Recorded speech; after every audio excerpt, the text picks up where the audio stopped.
How's everyone doing tonight? Um, see audio coming through to my desktop. I don't know if it's my music or what.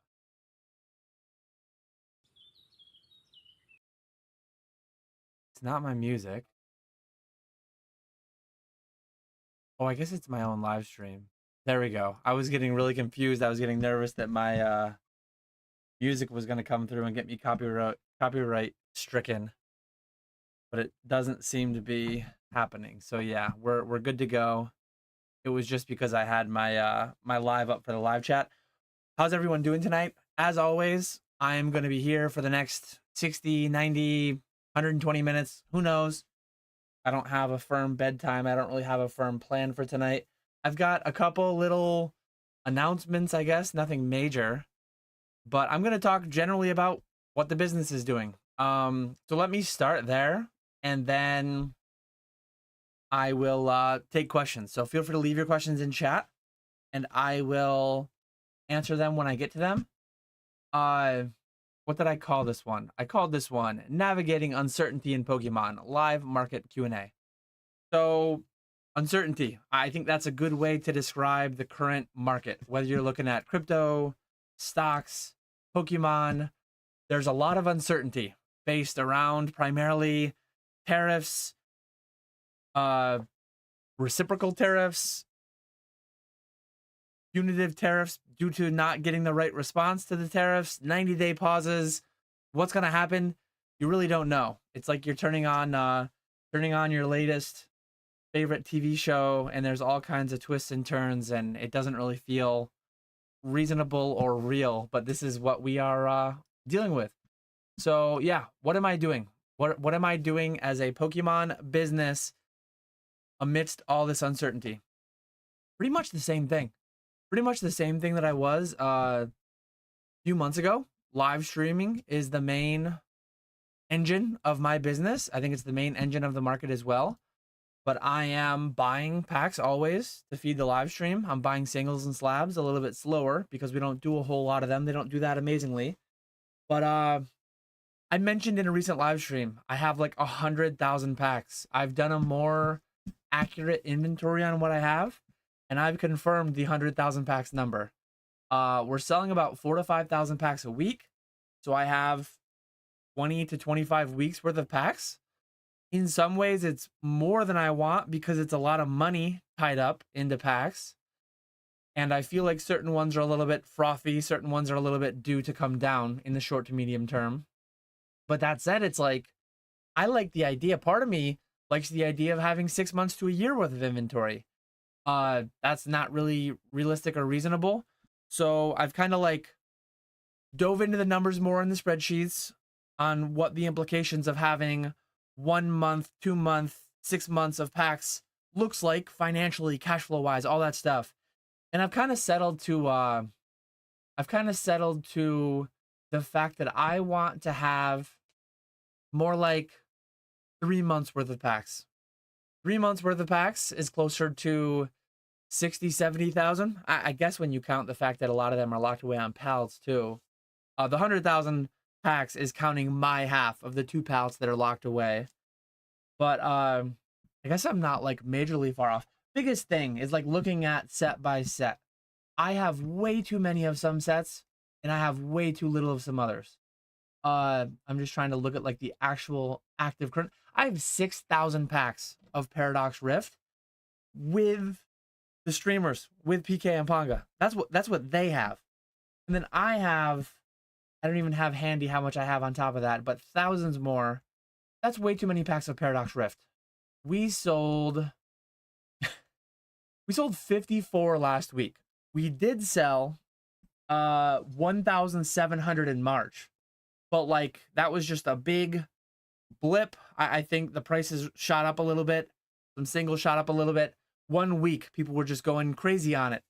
And it's crazy how quickly some of those spikes. Random pack that's selling 18, 36, 90 packs a week. Then we'll just randomly sell 900 in a week out of nowhere, seemingly. It's a little bit hard to plan for. The true answer is just it's fine to sell out of some packs from time to time. it's fine if they have 1,000 packs and they just wipe them out at some point. But yeah, I'm generally the next 6 months, my plan, the next 2 quarters, we just finished Q1. It's actually tax day. Happy tax day. We'll talk about that a little bit more in a little bit. But let me just make sure I have a note of one thing I want to talk about with that. But yeah, I do keep some notes here so that I stay semi on track and that I don't miss some major topics that I intend to cover, because I've definitely done that a few times. Go live, intend to talk about 5 things, stay live for 3.5 hours, only hit 2 of the 5 things that I intended to hit. But we're gonna be better than that tonight. So generally, the themes for the next 6 months are lower my pack inventory by 20 to 30%, generally. So I want my sales every week to be a little bit more than my buys. Every week I want to be selling a couple thousand more packs than I'm buying. And I've been a little bit less aggressive. People ask me, Dan, why'd you go to 70% on so many packs? Because I'm trying to like slow the flow in. It's like I have a couple levers I can pull to increase or decrease the amount of packs that are coming in every week, right? The more aggressively I pay, appreciate you for subscribing. The more aggressively I offer, the more I'm gonna get coming in, and the more I post it, the more I talk about it in live streams. That's another way to just make it more visible too. I could run an ad or whatever in my buy list. I could post it around more, but I've been a little bit more conservative with that. I've been a little more conservative with my pricing. I could also lower instead of getting 105, 110% of market on the sell side. I could lower that some, and I could make some of them bleed out faster if I wanted to. At some point, I haven't done that side as much, but at some point I might look into that. But yeah, generally looking to lighten my overall inventory a fair bit. And it's not too much. It's not like largely everything's crashing, everything's going to zero by fall, sell it all. It's not as much that. It's a little bit that. It's a little bit of a lot of different things. But yeah, it's as I said, I have too much of like some of the wrong sets. Hey, right deal came along. I was able to buy some of these sets at 70%, so I didn't turn them down. But at some point, like if someone hits me with 5,000 packs of a set that I'm selling 100 a week, and even if it's at 70%, like it's at some point I need to turn more things away. Or I used to have a lot of sets at 75%. Now they're at 70%. Hopefully, less of those offers will come in if I'm paying less aggressively. So that's kind of like what I'm doing on the front for that. One thing that I'm doing, like live streaming is not the only thing. Live stream sourcing is not the only thing I'm doing. Consigning is not the only thing I'm doing. Though I am consigning if you're interested, up to 95% payouts on items sold above $2,400. Anything above 120, if you consign with me, you will net more than if you sold through Fanatics yourself directly. And not that it's a selling point, it's just a statement of fact. A lot of people ask me, there's no 1099 generated when you consign through me. If you sell through your own Fanatics account, there is a 1099 generated. That said, legally, you have to report everything that I pay to you as consignment payouts. So yeah, that's just, it's a common question that I get. I'm not trying to advertise that as like a feature of the service. It's just a statement of fact of how the service functionally works and what documents are and are not generated. So another thing that I'm doing, I'm actually going to make a video about it. I don't know if it'll be this Monday's video or if it'll be the following Monday's video. So I have through Fanatics pretty favorable CGC grading rates, and I've offered them on a limited basis to some people that I know are doing things at semi-high volumes, and I've offered it to people who I know fairly well, because there is a little bit of risk for me. So I am able to grade your cards. This is what I'm offering you as a price. So I'm able to grade your raw cards. You send in raw cards to my CGC vault, and I grade them. They grade them, $750 a card, and then we sell them. We don't sell them for these fees. So above 120, it is the same as these fees. Below 120, the $5 surcharge goes away, and below 120, it's not an 85% payout. It's actually a payout to match. I'll have to get a new graphic made to show exactly what the fee structure is. But below 120, the payout structure matches that of selling through Fanatics directly. So right now, I actually know of several people. These were some of the initial people that I reached out to. I know of several people that are sending 100 cards every week, 200, 300 cards a month, whatever the numbers may be. Raw to Fanatics being graded by CGC and then being auctioned on Fanatics. And they're paying $9 a card. So I'm offering you the same service at the same price, sub 120, for your percentage portion, but I'm actually lowering the fee by $1.50 a card. So if you're sending 100 cards a week, you're functionally going to save $150 a week minimum. If you start selling some cards over 120, say you hit a pristine, say you hit just some higher end cards that you're doing, not all cheap stuff, you're going to start saving a couple percent here, a couple percent here. Not many people are sending me raw stuff above 2,400 to grade through this service. Actually, I haven't had a single card that was graded that expensive, but I've had a couple come in that were several $100s. I've had a couple people hit big pristines. And so yeah, that service is there. It's been kind of like slowly rolling out in the background so that I could make sure everything worked out, so that I could make sure it all went well. It's going to be a little bit limited. Feel free to DM me, feel free to email me, reach out if you want to try it. It's a 50 card minimum, 100 card maximum. For whatever reason, for like logistics, CGC will like take a 300 card submission and they'll split it into 3 100 card submissions. So it's just easier on the front end if you send them at 100 cards max. Basically, all you do is you reach out and you say, hey, Dan, I want to send 100 cards to CGC Fanatics for $7.50 a card. And I say, okay, if I know you really well and I trust you that you're not going to send just random played WotC bulk that's going to like net negative $2 a card after the $7 grading fee. As long as I can trust you, I'll give you, hey, here's your submission number. Enclose this submission number in your package and then ship it to my vault address. And then it'll be graded. I front the grading fees. That's one of the big cruxes, is that if someone sends 100 cards of absolute doo-doo, I mean, $750 of grading fees for a 100 card submission. And I don't want to have to send a bill to somebody. It's probably going to happen eventually. I already have a couple people in that I'm like, I feel like I'm going to have to send this person a bill at some point. But I trust them to pay me. I trust them to do the right thing, to do what, to take their punishment if they sent things worth punishing. But yeah, so that's something I'm going to make like a standalone video for that at some point. But I'm doing that myself. So clearly, if I'm offering that as a service for a certain price, I'm paying less than that to some extent. Somewhere I'm making money in that service, right? I'm offering it to you, I'm saving you money, but just like my consignment service, I'm saving you money, but I'm also making a little bit of money too. It's not a crazy amount of money. It's reasonable. It's a product that's available. If you want to buy it, you can buy it. If you don't want to, you don't have to, just like anything else. But yeah, feel free to reach out. I am also utilizing that myself. I'm sending hundreds of cards a week, 200 to 300 depending on the week, depending on what I've got. I'm leveraging on that pretty heavily right now. It's going well so far. I've had my first couple submissions fully turned around. What I paid raw, as far as like passive things go, in a very active hobby, buying, selling, arbitraging, it's a very like passive way. Literally, and if you want to, if you're feeling that feisty, if you're feeling like YOLOing, you can send them in penny sleeves. I know Card Savers talking about the uncertainty in the market in the title. Tariffs. Ultra Pro just sent out an email. Ultra Pro sent out an email. Actually, my distributor, because like Ultra Pro sent an email to the distributor saying that there's going to be a surcharge and be due to the tariffs, and then obviously that's being passed along to the consumer. I'm the middleman, I guess. I'm the retailer, and I'm gonna pass that along to the consumer, though I don't really sell directly Card Savers and penny sleeves. But Card Savers and penny sleeves are, at least in the short term, for what we know today, they're gonna get a lot more expensive. I'm stocked up pretty deep.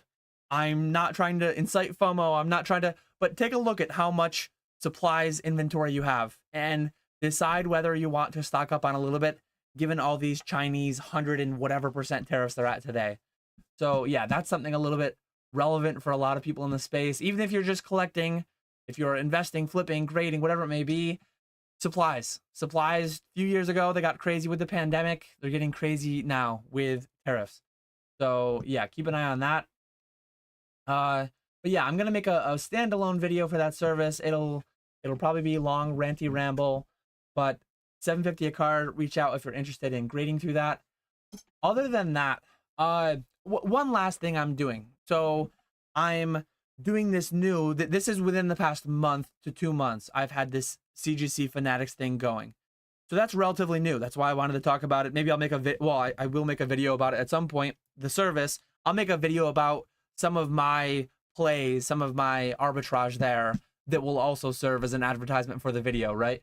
For the service. But those are the two biggest things I'm doing are sourcing live inventory and trying to tidy up, trying to equalize more with our sell-through what we have.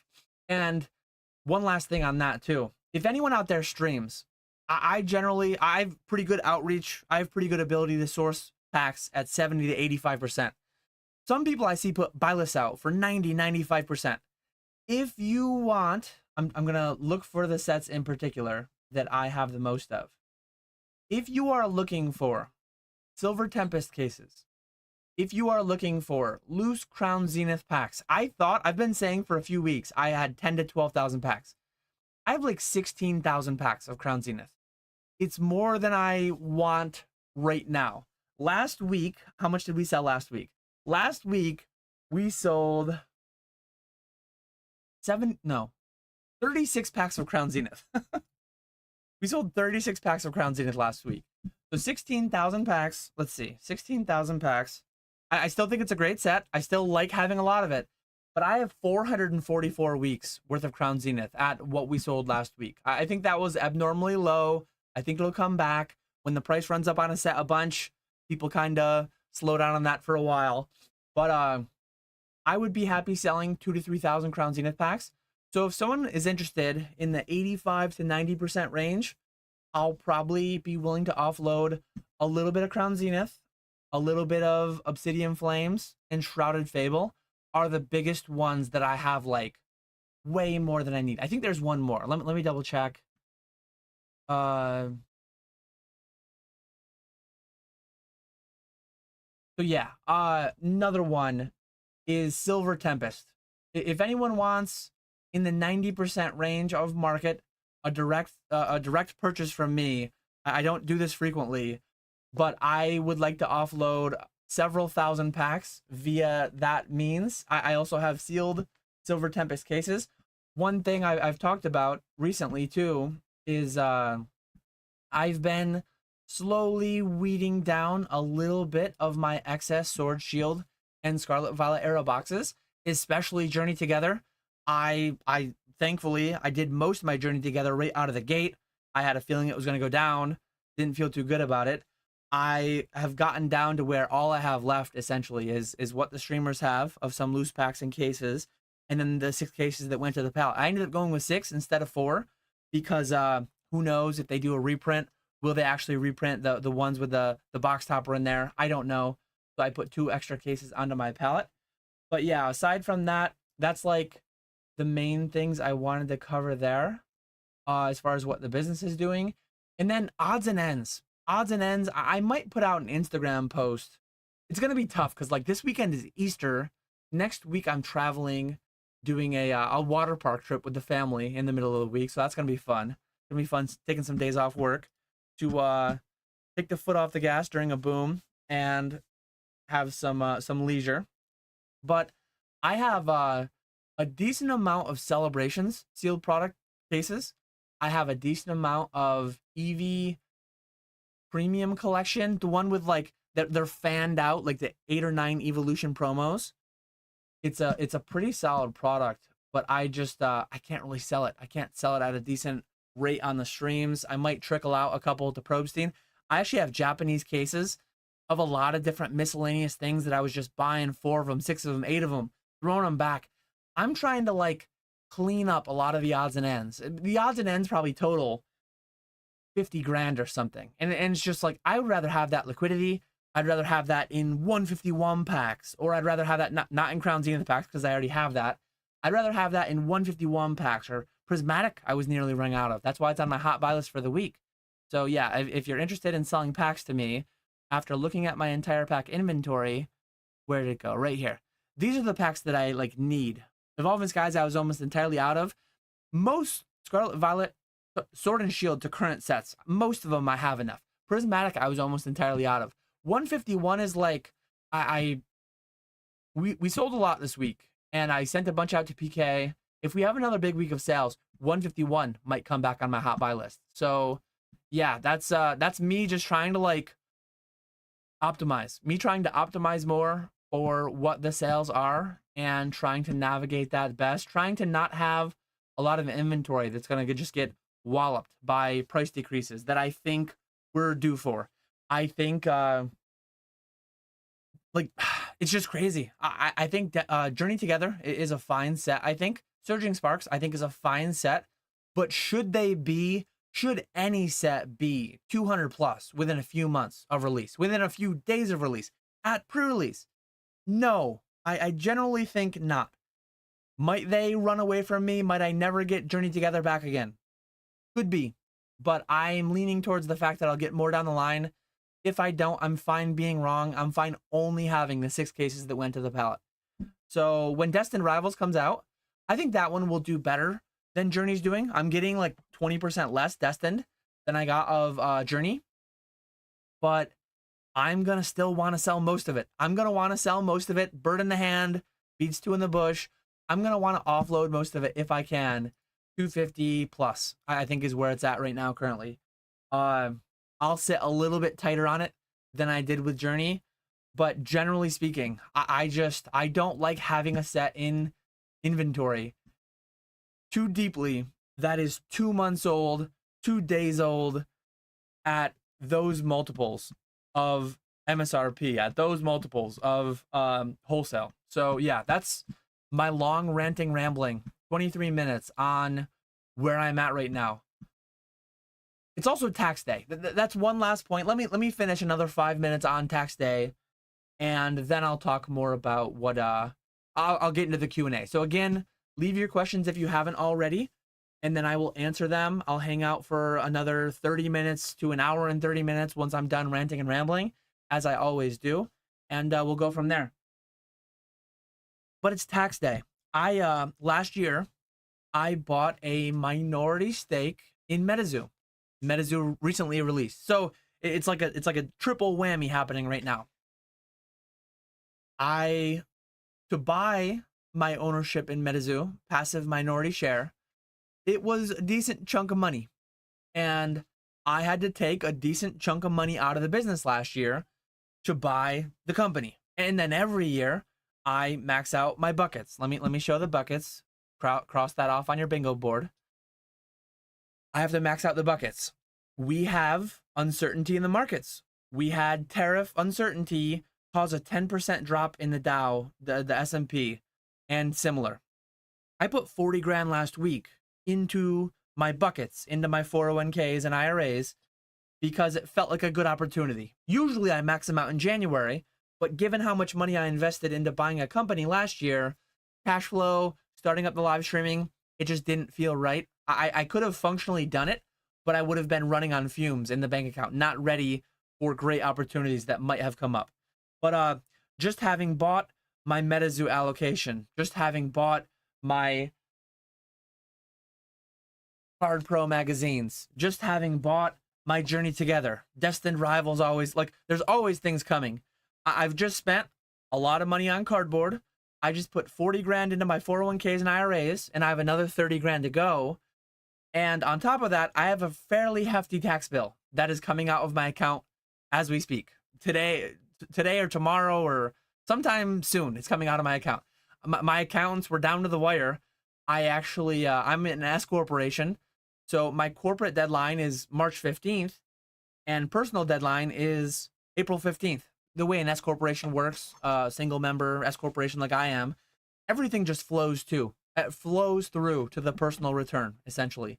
So my accountants actually extended my corporate, and they said, don't worry, we're going to extend your corporate, but we're going to file your personal on time.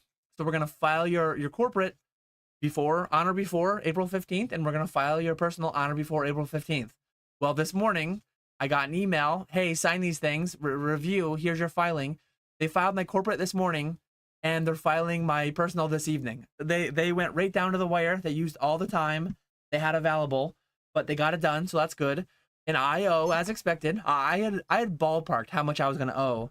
I was pretty close. It's a lot of money. I owe a lot of money on top of all the other cash flow things that are going on, and those all contribute to some extent to my lower buy list percentages, to my trying to like get more liquidity, get more cash flow. One thing that I mentioned too, last thing that I mentioned is I've had the same liquidity goal, basically 100K. 100K is like what I want to have in my bank account at all times.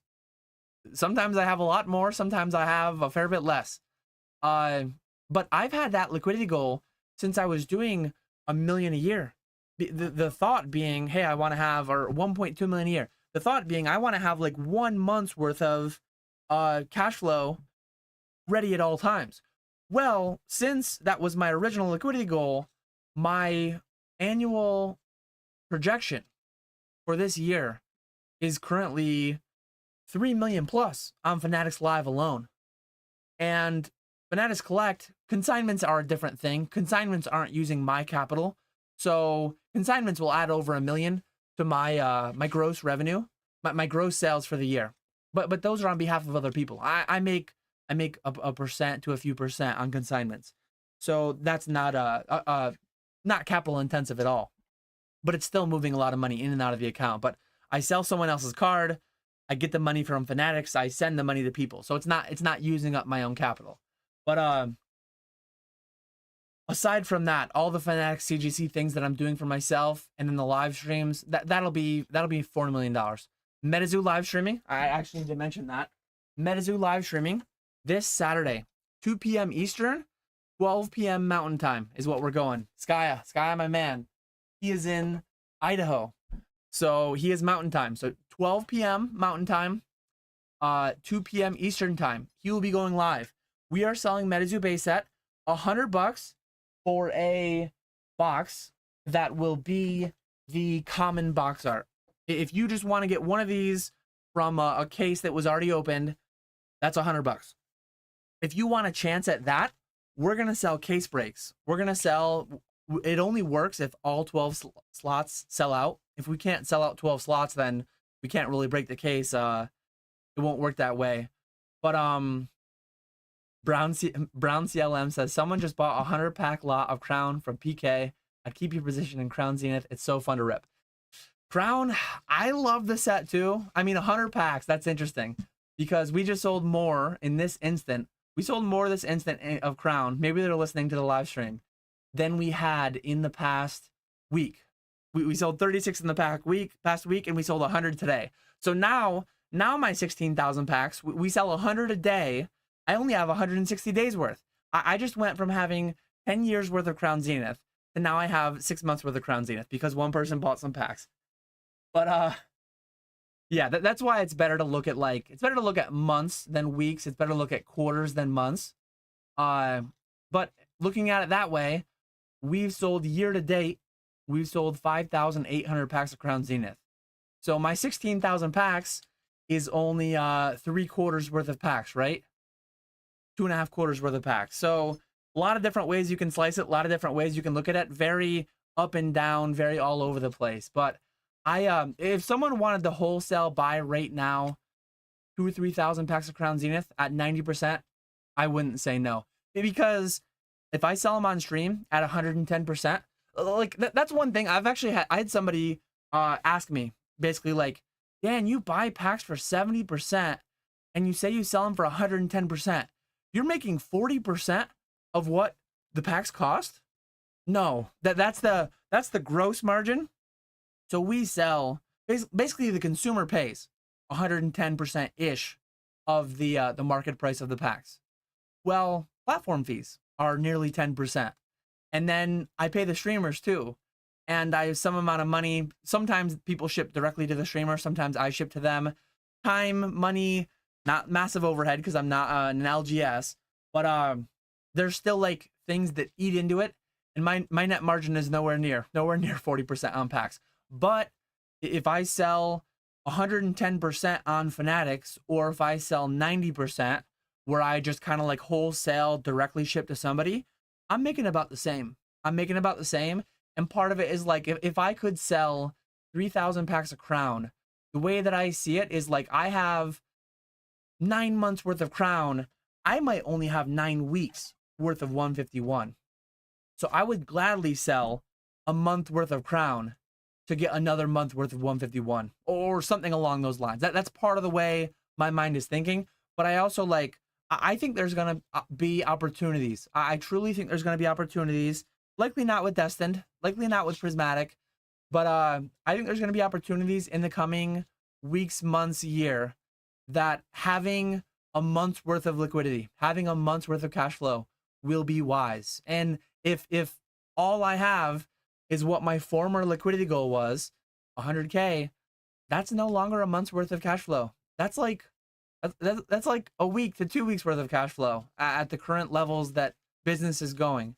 So the business has done this, and my cash flow buffer has just been flat, and I'm going to be changing that. So all these things all at once, I'm just looking to and it's not like it sounds like a lot. In a lot of ways, it is a fair bit. It's all relative. But it's like selling 10 to 20, 25% of my inventory.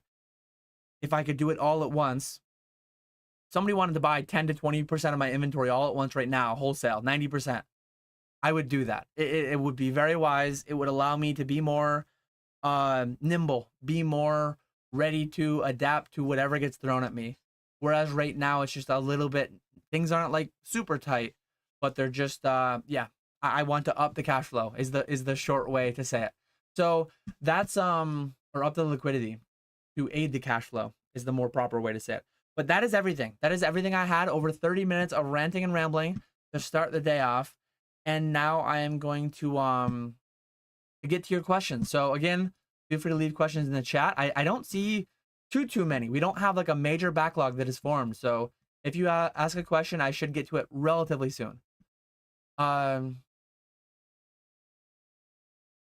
it going, Sebastian? Oh no, where's my, okay, here we go. Here's my highlight chat. I was clicking in the wrong chat. So I have two chats. I have one that's live and one that's for highlights, and I have not looked at either yet. So it's Dan the Meat Man. What's smoking? Nothing's currently smoking. I've not been using my smoker that much in the past month or so. I will have to get some pork belly going pretty soon though, because I do have some of those in the freezer. Hey Dan, it's Allison Silverland. How's it going? Anna Mute, nice to see you. Fire out his mouth like a Charizard. Trying to get to sleep, perfect timing. Nice to see you, Kai. How's it going? Fat Belly bought a Battle Festa Pika from Gem Mint. Very nice. Congrats on the pickup. Ivy's got the popcorn. How was the Rangers game you went to? High scoring. It was very high scoring. So it was a crazy game. Unfortunately, they lost. But it was let me see if I can recap the whole thing. So the first goal was a shorthander. I believe I'm not gonna know everyone who scored every goal. But the first one was a shorthander. Who was it? It was I can't remember who scored it. But anyways, they scored a shorthander, took the lead, and I want to say Philly tied it up. They went up 2-1, tied 2-2 going into the third. So, or maybe Philly scored 2 consecutive, and then the Rangers came back. Basically, the Rangers trailed.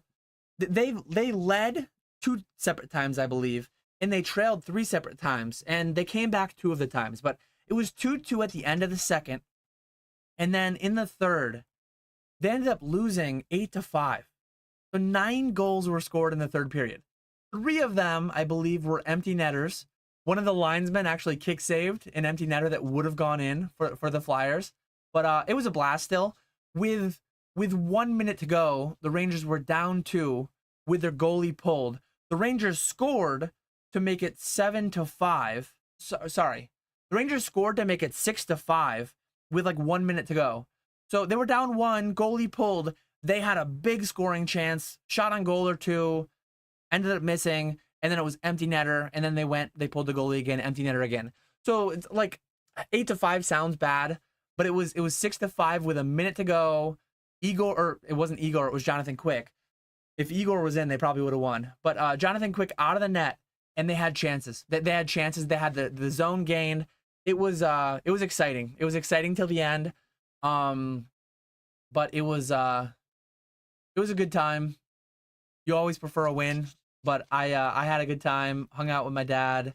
We ended up closing down the bars. It was after the game, we went for a walk. We walked through Times Square. We just walked around, looked at stuff. And then we hit one bar, closed it till 2. And then a bar around the corner closed at 4. So we closed that one too. And then we went back. So we sent off the season with some IPAs and Jackson Cokes. Did you see Alpha Investments' latest video on Pokemon Rip and Ships? What are your thoughts on it? I listened to it.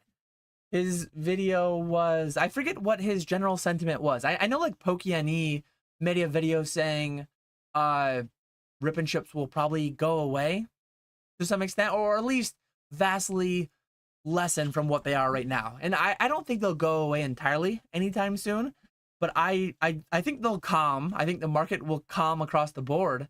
And I think a lot of people will leave though. So I'm confident in my ability to maintain a Rip and Ship operation even during downtimes. I think I've got a couple guys streaming for me that will, and I could be wrong here, but I think I've got a couple guys streaming for me that even if they were making a fair bit less, I think they would still be doing it. If they wouldn't, I'm sure I could find people who would. But that is a leap though. I mean, a lot of people, it's easy to say one thing. If they were to take a 50% pay cut, would they actually stay? If I were to take a 50% pay cut, would I actually continue sourcing? I'm quite confident the answer for me is yes. I can't really answer that question for other people. But yeah, I think Rip and Ships are bigger now because of the market that we're in, but that doesn't mean they'll die when we leave this market, which we will inevitably do at some point. How's it going, Cash Grabbers? Nice to see you, L Dubs. After seeing you buy more MZ on Hills after getting allocated hundreds of MZ boxes, is it safe to say there's no such thing as too much Metazoo? So I'm a very biased individual, but I'm very happy with the product. I actually have all the singles listed on my eBay now. Sky has all the singles listed on my eBay now. The single sales are quite slow. We're like 3 weeks late. Usually out of the gate is when the big sales happen, the big sales for the big money, the higher volume, the higher liquidity at higher prices. That's just the way releases go. But we've sold some singles. If current singles pricing holds up, the EV of these boxes is like really high. The singles prices is going to have to come down, and or the box prices will have to go up, I think, for those prices to be reasonable. But overall I like what's happening. So Hills, kind of surprising, Hills has boxes for 85 bucks well, plus shipping. They charge shipping on that website. But Hills has base set Metazoo for 85 bucks a box. I had a couple people reach out to me and DM me and say like, oh man, it's coming, the market's crashing, it's over. eBay's still holding up well, 100 to 120. Streams are doing quite well for people that I've talked to, 100 to 120. And Hills, keep in mind, like, this is actually one of my notes for the live stream.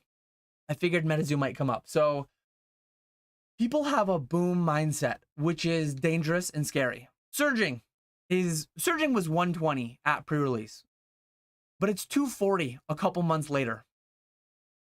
Prismatic, over 10 bucks a pack at release. Destined Rivals, likely 7, 8, 10 bucks a pack. Journey Together, 7, 8 bucks a pack at release. These are not normal. These are not healthy. These are not reasonable. These are not sustainable. So if you are Hills Wholesale Gaming, shout out to them. They have been around for 25 plus years. They've been around since Pokemon came out. Back in 2004, Pokemon almost died. Hills had Pokemon boxes that they probably bought for 70 bucks a box. They bought a bunch for 70 and they sold them for hundreds. But then years later, they had some that they still were sitting on that they were selling for 20, 30, 40 bucks a box. So, and then when Pokemon started coming back, late 2000s, like 2000, early 2010s, mid 2010s, 2014 is when I got in. 2015, 2016, when it started ramping up, 2078. Most sets out of the gate, they would pay in the 70s, probably high 70s, low 80s, they would pay. And they would sell them for 80, 90, 100 bucks. The typical margins for Pokemon sealed product are minuscule. And some people were like, oh my God, Hills is dumping at 80. Hills is dumping at 85.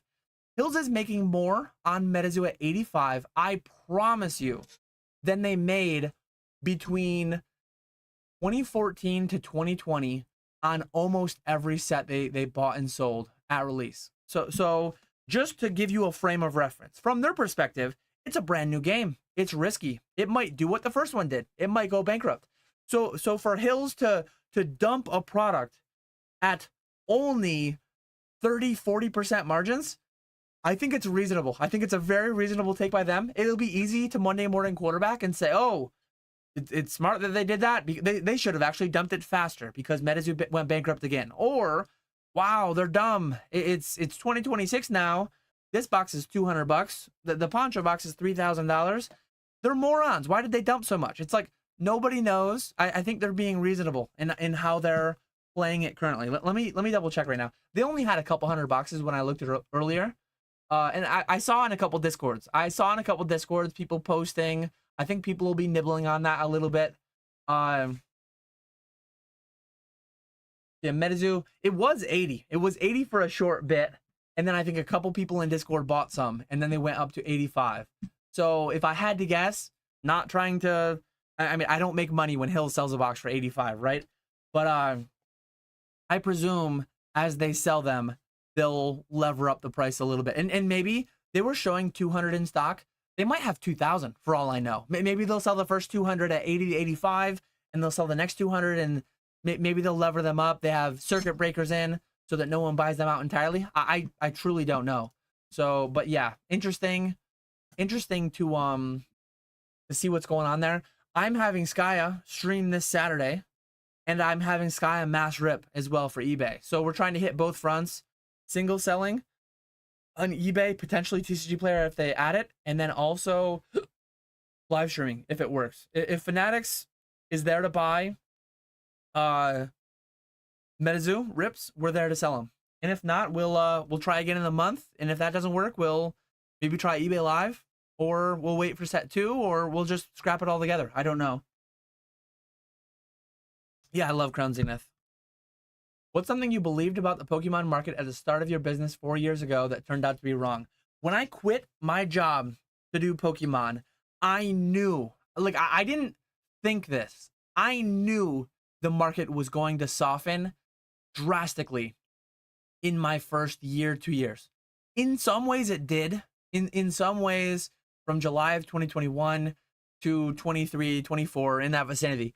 In some ways it did, but like in more ways, the market is just so much bigger than I would have thought. And there's arguments to be made. The bull case for Pokemon is that this is like early still. The bull case for Pokemon is that it'll be more like sports market caps in the coming months and years and decades.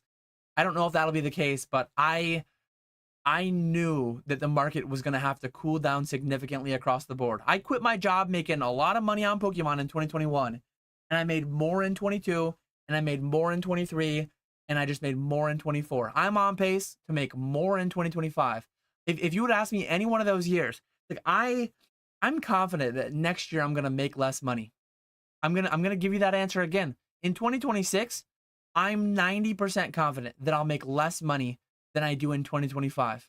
2025 is already almost set to where, like, I made a lot in 2024. It's hard to see how I don't make more in 2025. We're far enough along that, like, it's not inevitable. It's not guaranteed, but I think it's going to happen. But I'm quite confident that I won't make as much in 2026. Is that just a defense mechanism? I don't really know, but we'll see what happens. I mean, I've got 2 streamers today. Saturday, I'm going to have 2.5. Starting Sky with Metazoo. Maybe I have a full 3 by summer. Maybe he's doing Metazoo full time. Maybe he's doing Metazoo 2-3 nights a week. Maybe I have a third Pokemon person come up, or a second Metazoo, or somebody that does Metazoo and Pokemon a little bit. I truly don't know. Oh, I see in the live chat, I see Chef. Java raid, kinda. Appreciate you, Java. Shout out Igor. So yes, PokeChef. PokeChef got me a signature of Igor that I have somewhere. I have it lost. I think I have it in this binder, actually. I was just looking at doing some PC binder reorganizing, and I think I have it in here. Maybe I don't yet. I'm terrible with keeping things organized and tidy, and no, I don't have it in here yet.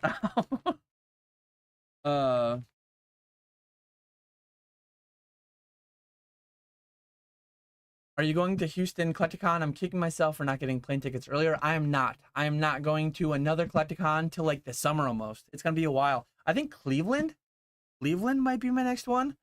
Yeah, Houston. It's so my kids have this next week off, Easter break.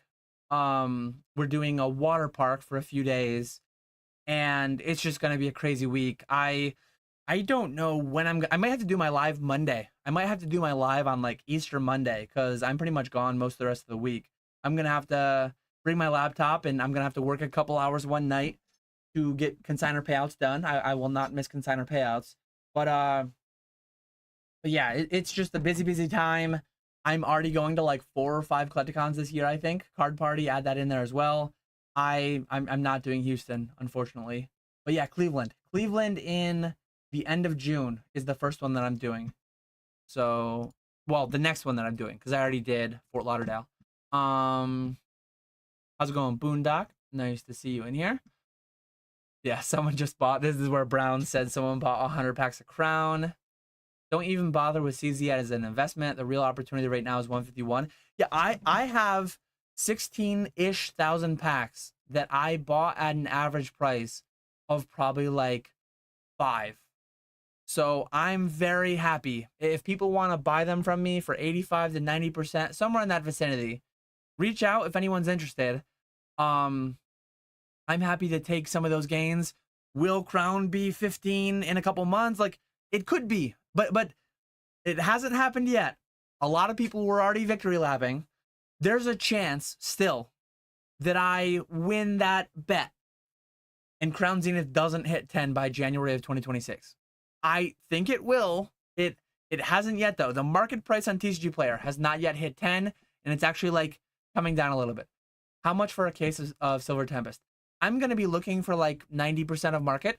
So if no one will pay me 90% of market, I'm just gonna send it to Probstein. I've actually already sent. If you look at Probstein right now, there's probably a case live right now. Somehow I thought I had like, so I have whatever's on the pallets. I have those. I thought I had like 4 or 6 cases of Silver Tempest. I had like 16. I don't know how or why or where they got lost, but I ended up turning up like 16 cases of Silver Tempest. I've already gotten rid of a few, but there's a few more I want to get rid of.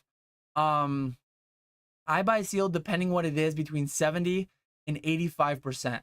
So I know that's a big range, but if you've got collection boxes, if you've got tins, if you've got stuff like that, it's going to be 70%. I won't even want to pay 70% on some of it.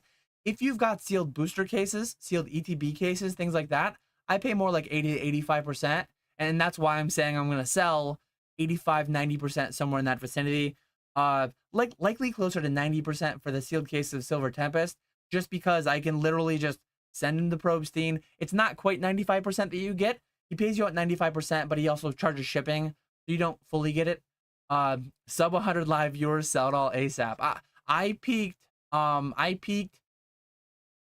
4 months ago, probably from 6 months ago to 3 months ago. I was doing 200 live viewers almost every night. But this compared to 8 months ago, I'm doing more than I was doing 8 months ago. So it's like we're still higher than I normally was this time last year, but it's down. It's down from the peak for sure. Will the case breaks have a ship sealed option, poncho or not? I would like to rip. I would generally like to rip most of the normal boxes. If someone really wants to, we could probably do ship sealed. If you're paying 120 to buy into a case break and you're chasing the poncho box, if you get this and you want it ship sealed, be there in chat. Be ready to tell Sky like, hey, that's mine. I want it ship sealed. We can do that. We can do that. How much jail time would you estimate for someone who gets audited and they are off on their taxes by 5 figures? So this is not tax advice. This is not legal advice. This is not financial advice. We're hitting 3 things here. People go to jail for tax evasion when it is with intent, when it is either entirely negligent, entirely fraudulent, one of those bad scary words. If you are only ignorant, if you're trying your best and you just do something wrong and you accidentally underpay your taxes by 5 figures, don't hold me to this. If you end up behind bars, I'm not gonna like put up your bail. But if you make an honest mistake, if your tax preparer makes an honest mistake, and a year from now they audit you and they find out, hey, you underpaid us by 10 grand last year, you're not going to go to jail. You're going to get a couple letters. You're going to get a couple. It's not going to be fun. You're going to owe taxes, penalties, interest on all of it, but you're not going to go to jail. It's going to be fine. You'll get audited. You'll figure out the correct numbers. You'll pay the correct numbers, plus penalties, plus interest, and you will stay out of jail. Unless you did it fraudulently, unless you did it negligently, knowing you were doing something bad. So yeah, that's my thoughts on that. Pay your taxes. It is tax day. The patriotic thing to do is to pay your taxes. Speaking of that, I should just double check my email and verify that I don't have any last second things that my okay, good. I don't have any last second thing that my accountants needed, so we should be good to go. Would you consider yourself a foodie, or do you just like food? I don't know what the distinguish, like what would be the threshold that you need to pass. A foodie is someone with a passionate and enthusiastic interest in food, encompassing culinary arts, food cultures, and the process of preparing and enjoying food. I would say they are not just interested in eating, but are eager to explore and discover new culinary experiences. I would say I'm a foodie. I would say I have a passion for food. I like making food. I like learning how to make new things. I like improving on what I make well. I've worked on making my own barbecue sauce, my brisket recipe. I'm working on making a wing sauce. I'm working on a lot of different things all at once. Working on perfecting my my chicharrones, I guess, my pork belly, skin on, smoking it first, broiling it last to get that nice blistered skin, crunchy skin. I would say I'm a foodie.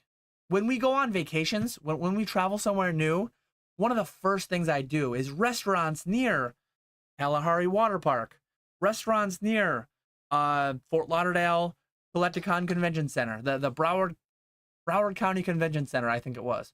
I am always thinking, I'm often thinking about food. Not always, but almost always.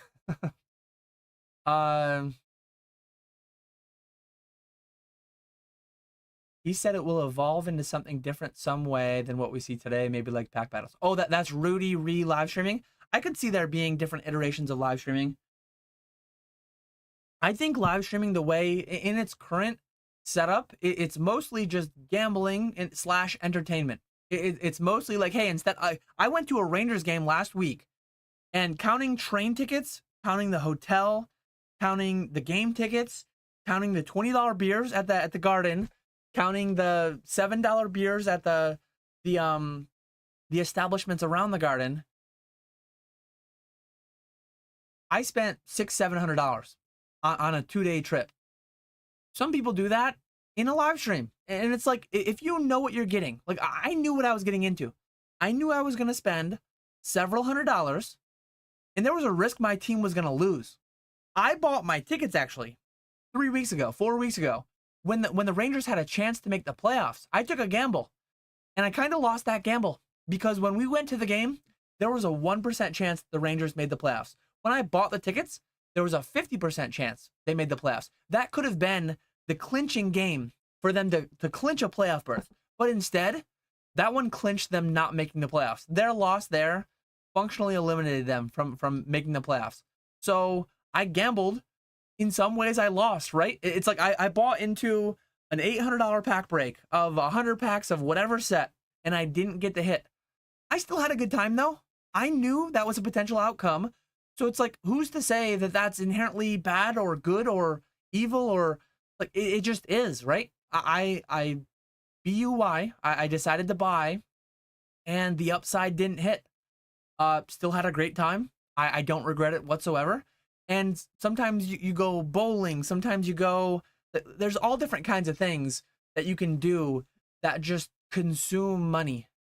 And I think the current iteration of like the live stream operation I'm running, some people are probably interacting with it in a bad, unhealthy way. I hope not. I hope that's minimal. I hope more what's happening is what happened with me with the Rangers last week. I hope more what's happening is like people have disposable income, and they're choosing to dispose of it in a way that might make a little money. They might get the big hit. Ponga might be like pulling 151 Charizard, Venusaur 151 Charizard. Ponga might be pulling a God Pack. PK might be pulling 25 Charizard 151s. PK might be like all the different pulls, all the different hits they've got. Some people make money. More people lose money. But hopefully everyone has a good time. That's the biggest thing. Hopefully everyone has a good time. There were some Flyers fans around us, and it was funny. It was funny to hear the back and forth between the Rangers fans and the Flyers fans. Like, your team sucks. Last place, last place, last place. That's what the Rangers fans were saying to the Flyers fans as they lost. And the Flyers fans are like, you guys missed the playoffs too. Like, who cares? We get a better draft pick. It was just funny to watch, to listen to some of the back and forth arguing between the people. And it was two bad teams that put on a good show, at least. 8-5. And it was 6-5 with a pulled goalie, and it almost got tied up. We almost got bonus hockey going into overtime. That, oh man, I wish that hit, but it didn't happen. But it was still a good time. L-Dubs picked up 48 boxes of Metazoo at 80. May buy more. It's honestly a great price. Yeah, Distro is like in the 60s. Distro's in the 60s. So for someone like Hills, Distro might be high 50s. Hills is massive. I pay low mid 60s-ish, in that vicinity. Hills might pay in the high 50s, like mid 50s, high 50s. I don't know exactly, but they certainly pay less than I do, is all I know. But they're making good margin at 80. I promise they're making good margin at 80. They're making better margin at 80 on these, and now it's 85. It was 80 this morning. They're making better margins on that at 80 than you would generally make. Than they were making 8 months ago on a lot of Scarlet Violet sets, a year ago on a lot of Scarlet and Violet sets. Pre-Twilight Masquerade, a lot of those sets were like $99.99 shipped on eBay. And then they were probably $95 on Hills Wholesale Gaming. And they were paying, like, the margins they were making on this morning and this afternoon is higher than they were making on Pokemon a year ago. And this is like a lot riskier because it's a lot newer, and yeah, so interesting. If Hills ain't going to jail, none of us are. I'm going to remove the comment. I don't want to tie this to any business names. How certain businesses get away with not charging sales tax blows my mind. There are, I'm not going to name any of them. I could name, but I'm not a snitch. I could name 5+ businesses in Pokemon that do 7 figures, let alone annually. Some of them do that monthly, and they don't collect and remit sales taxes. On maybe some of them do their state, but like as far as nexus, crossing economic nexus for like different states, it's not my spot. It's not my spot. There's probably bigger fish to fry always, but yeah, I don't know. It's crazy. With what you know now, if you still were an engineer and you previously never went full-time Pokemon, how much capital inventory would you need to feel comfortable with to go full-time Pokemon? So with what you know now, so when I went full-time with Pokemon, I had no debt. I had no student loans, no car, like I had a credit card balance that I pay off every month. No student loans, no mortgage. Some people say they have no debt, and then they say, "Oh, all I have is a mortgage." I had no debt whatsoever. No student loans, no mortgage, no car loans. So in this hypothetical, in this current market, haven't gone full time yet. I would need, so much of it relies on like, what do I have in my 401k? What do I have in my IRA? I was very close to like Coast Fire already when I quit my job in 2021. I was very close to Coast Fire, which for anyone that doesn't know what that means, it means having enough in your 401ks and IRAs, your tax advantage buckets, that if you never add another penny to your 401ks, IRAs, you'll have enough money, presuming 7% real returns in the investments that you hold. Like I was 30 when I quit my job. 31. I was 31 when I quit my job. Historically speaking, there should have been another 3 doublings. 30 years, another 3 doublings, doubling every 10 years. So I would have had to have 1/8 of the final balance I needed for financial independence, for the 4% rule. I had that already.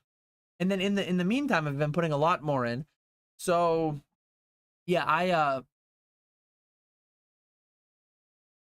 it's not just capital inventory. It's like, how much do I have in my 401ks and stuff? How much?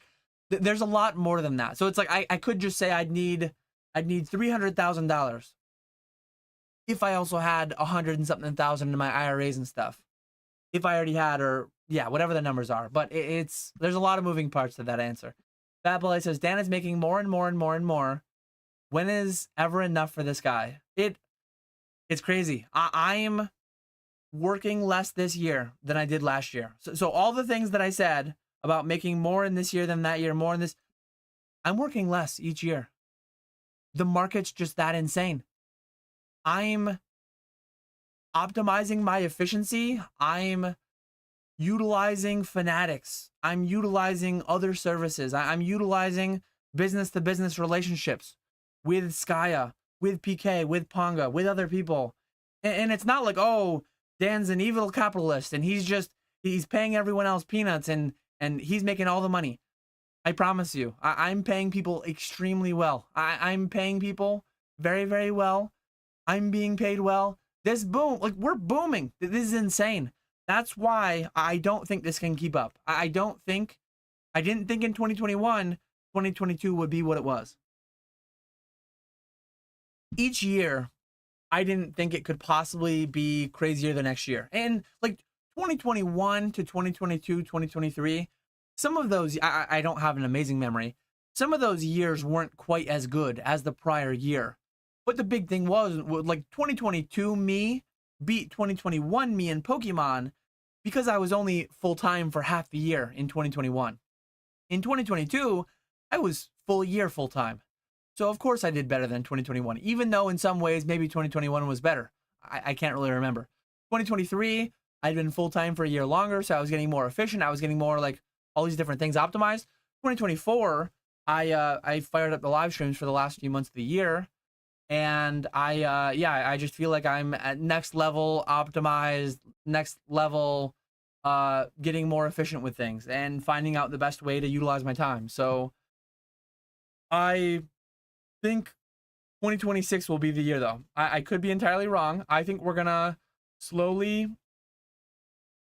I don't think we're gonna necessarily crash.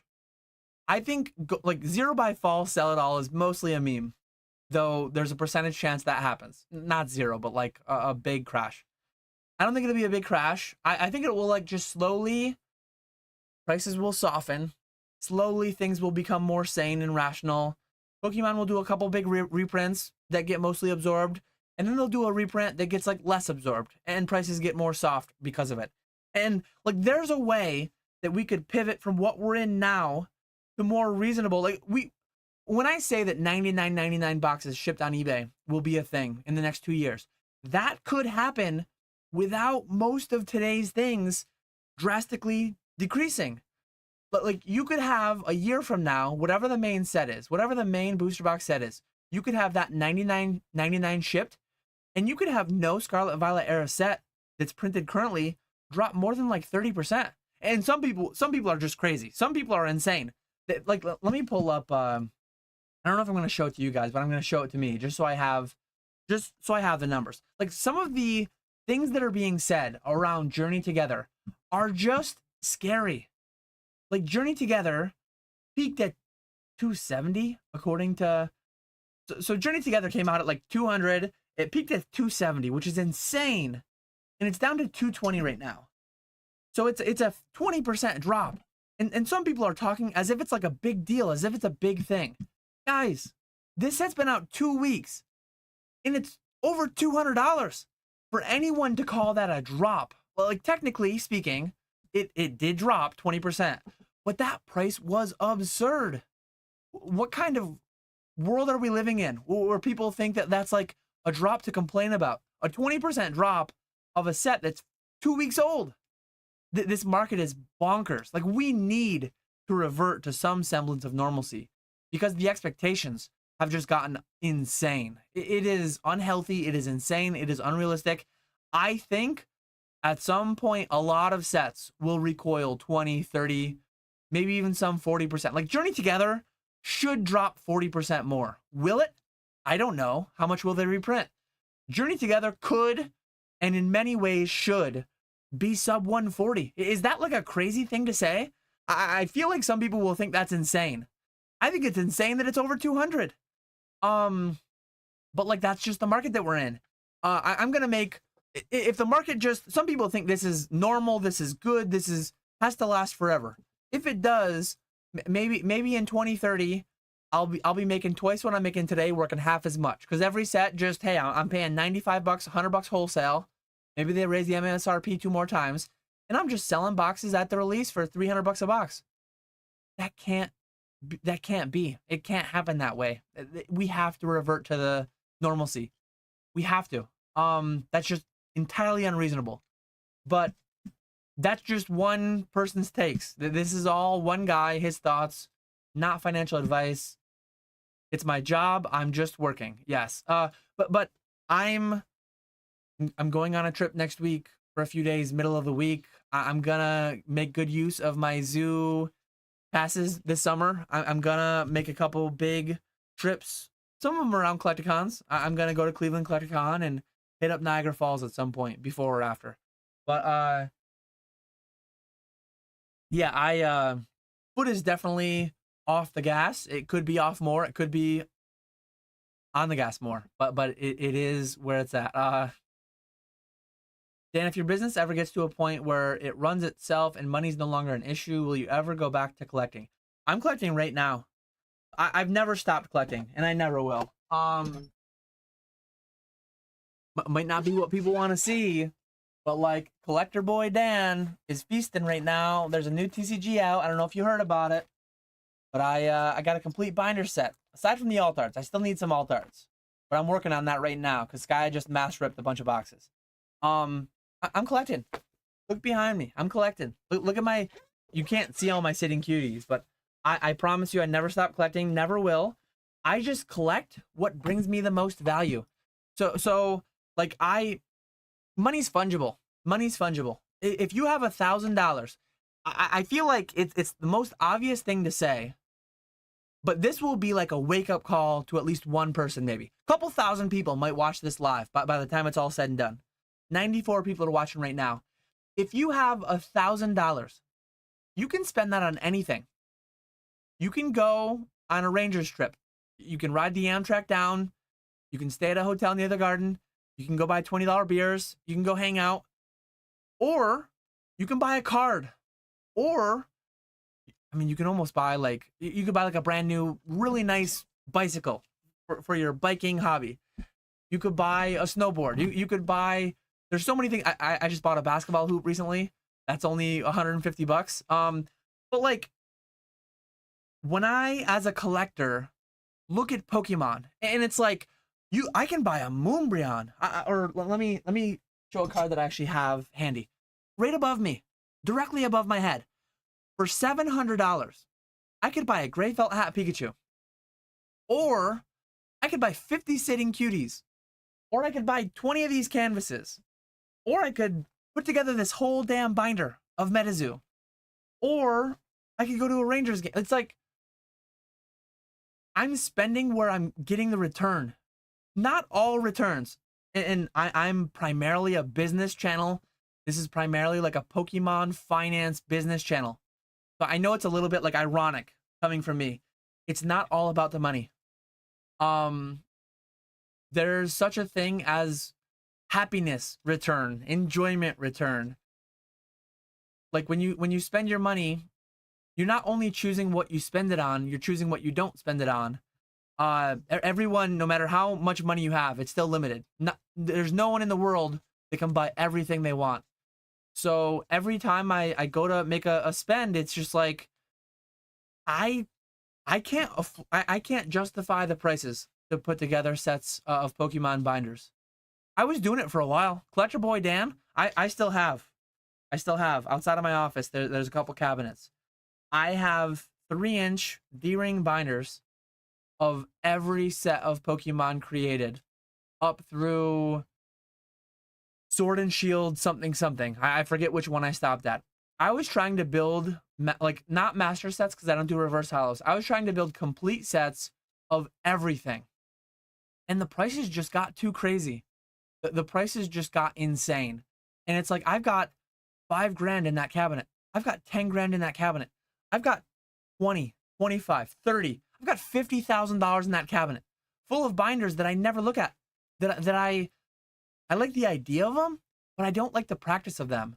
So I collect things that bring me value, way more value per dollar, per whatever you want to judge it by, than buying most Pokemon cards. So yeah, if I get, so two things could happen.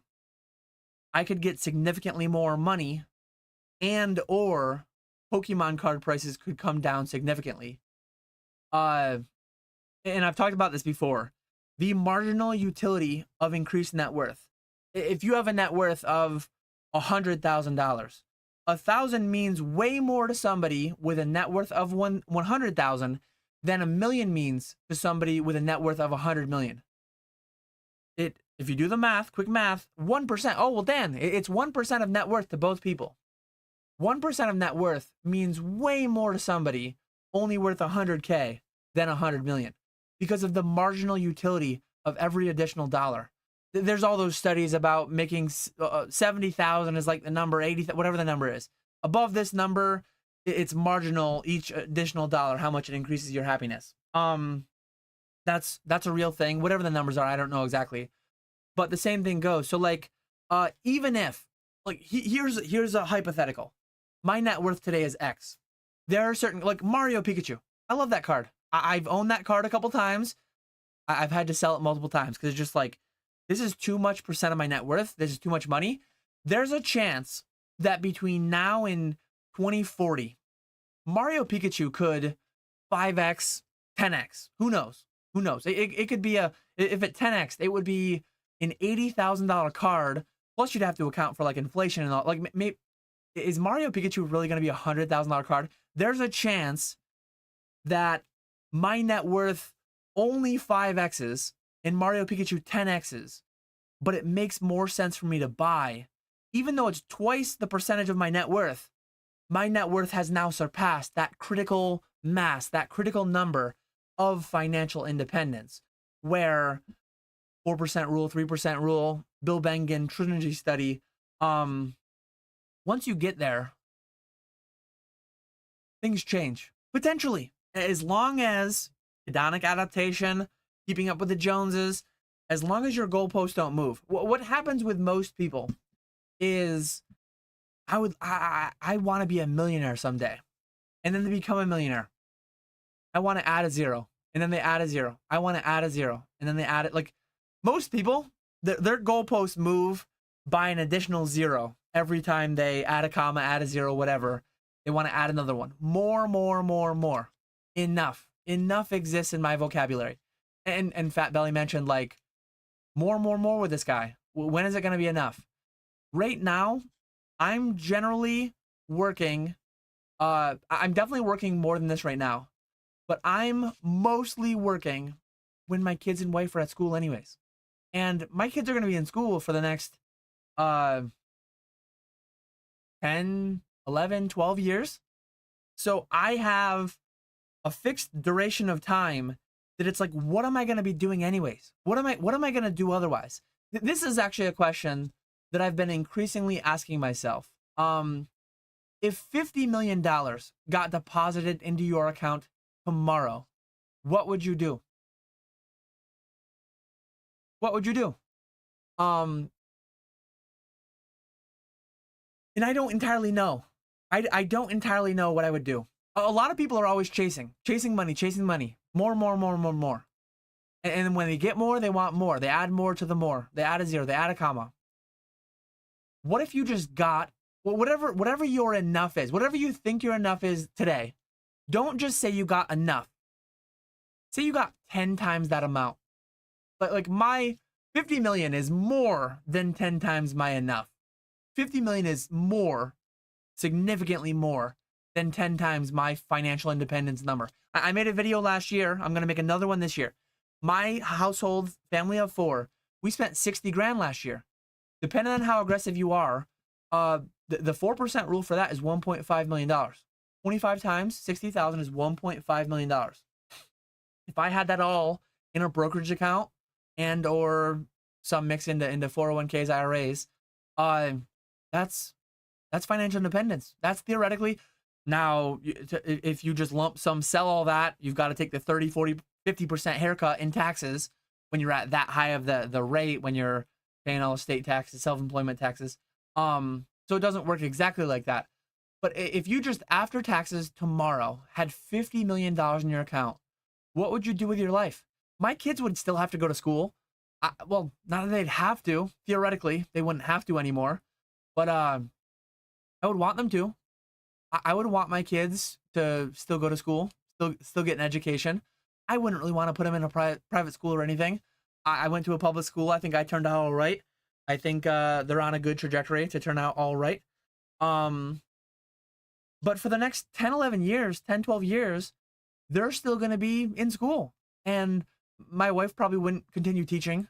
She'd probably finish out the year. One big thing you're supposed to do if you win a lottery, if you get like an unexpected windfall, you're not supposed to tell anyone. You're not supposed to change anything initially. You're supposed to like not touch it, talk to a financial planner, talk to a professional, and pretend you don't have it for a few months so it can all like settle, so that you don't do anything emotional, reactionary, anything crazy. What most people do, they buy a $12 million house, they buy $1 million worth of cars, they give $1 million, few $1 million to relatives and stuff, and they blow up their expenses from $60,000 a year to $60 million the first year. And mind you, I said they only got $50 million. Many people, look at the studies, there's so many people that play in the NFL for 4 years, go bankrupt. They win the lottery, go bankrupt. Most people have no clue what they're doing and no clue what they want. It's crazy, it's scary to think how so many people spend so much of their lives trading their time away for money, doing things, many of them doing things they hate, don't want to do, and then when they get it, they blow it. And along the way, they're getting it the whole drip fed to them along the way, every week, every twice a month, every 15th and 30th, whatever your pay rate is. And a lot of people just don't consciously put much thought into what they're doing with their money. They're trading their life, literally trading your life for this thing, this money that is not directly happiness. It's not, some people say it's evil, the root of all evil, whatever. It's a tool. It's a tool that a lot of people don't know how to use. And I don't entirely know how to use it. I don't entirely know. I know I'm chasing some different numbers, but once I get to them, if I run way past them, which could happen, I own some Bitcoin. If Bitcoin goes to $1 million a coin, I'm going to run past my number. If Pokemon does what some people on Pokemon YouTube tell me it's going to do, I'm going to run way past my number accidentally. And what am I going to do with it all? I don't entirely know, but I know that like either way for the next 10, 12 years, my kids who largely like, I want to maximize in my next, hopefully 50 years, I want to maximize the amount of time I spend with my friends, family, loved ones, my kids, especially. And there's 181 days a year for 8 or 9 hours a day over the next 10 to 12 years that I can't see them anyways. So yeah, I'm going to be working for the next 10 to 12 years, whether or not I still don't have enough. I still don't have that number, but if and when I hit it, I'm still going to be doing something. I don't know entirely what that is, but yeah, I'm just kind of navigating. I'm just navigating. Let's see. Chug Nasty says new sub. Imagine making your hobby a job, says Hive Mind. He's sick. Let's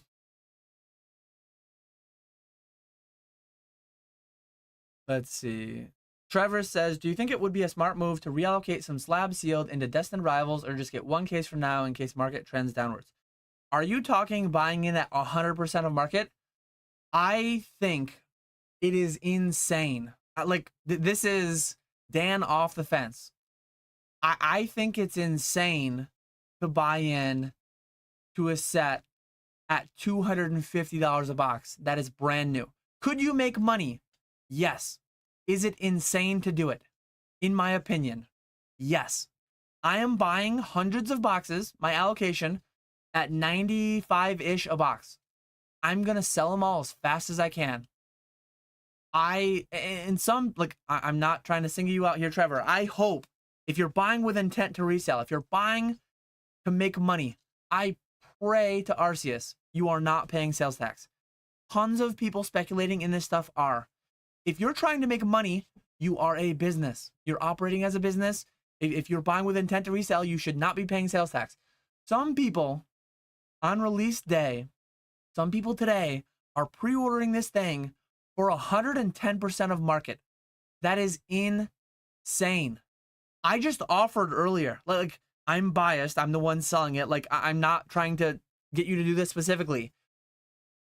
I would rather, like, I'm selling Silver Tempest cases at 90% of market. If anyone's interested, reach out. Silver Tempest cases at 90% of market are so much better of a buy than a case of Destined Rivals at 110% of market. They might underperform Destined Rivals at 110% of full market, but like, it's so much better of a buy. Or Crown Zenith, or 151, or almost anything else. Just because they're better in every way possible doesn't mean they'll return the most. Just because I think it is really stupid to buy Destined Rivals at 250 plus. Let me see what it's actually at. But that doesn't mean it won't make money.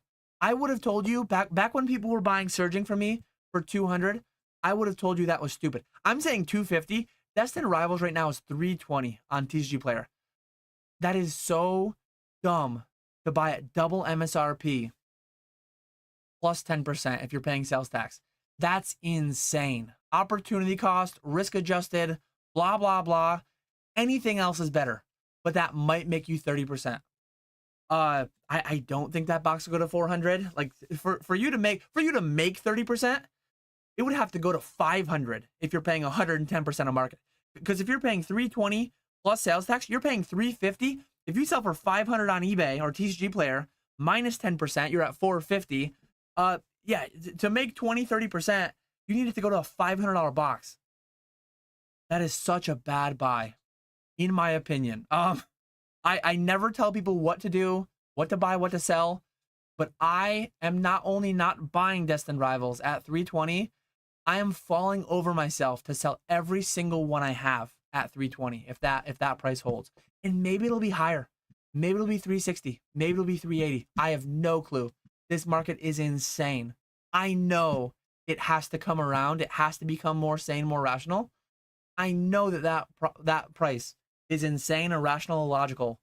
But the market can remain irrational longer than you can remain solvent. Thankfully, I've not been betting against the insanity. I've been kind of riding with it. Past 4 years since I quit my job, I've been riding with the insanity, irrationality, and it hasn't made me insolvent. It's made me significantly many multiples more solvent because I've been riding that side of it, riding that wave. Cough, scalper, cough, cough. I don't know if that's me or if that's someone else.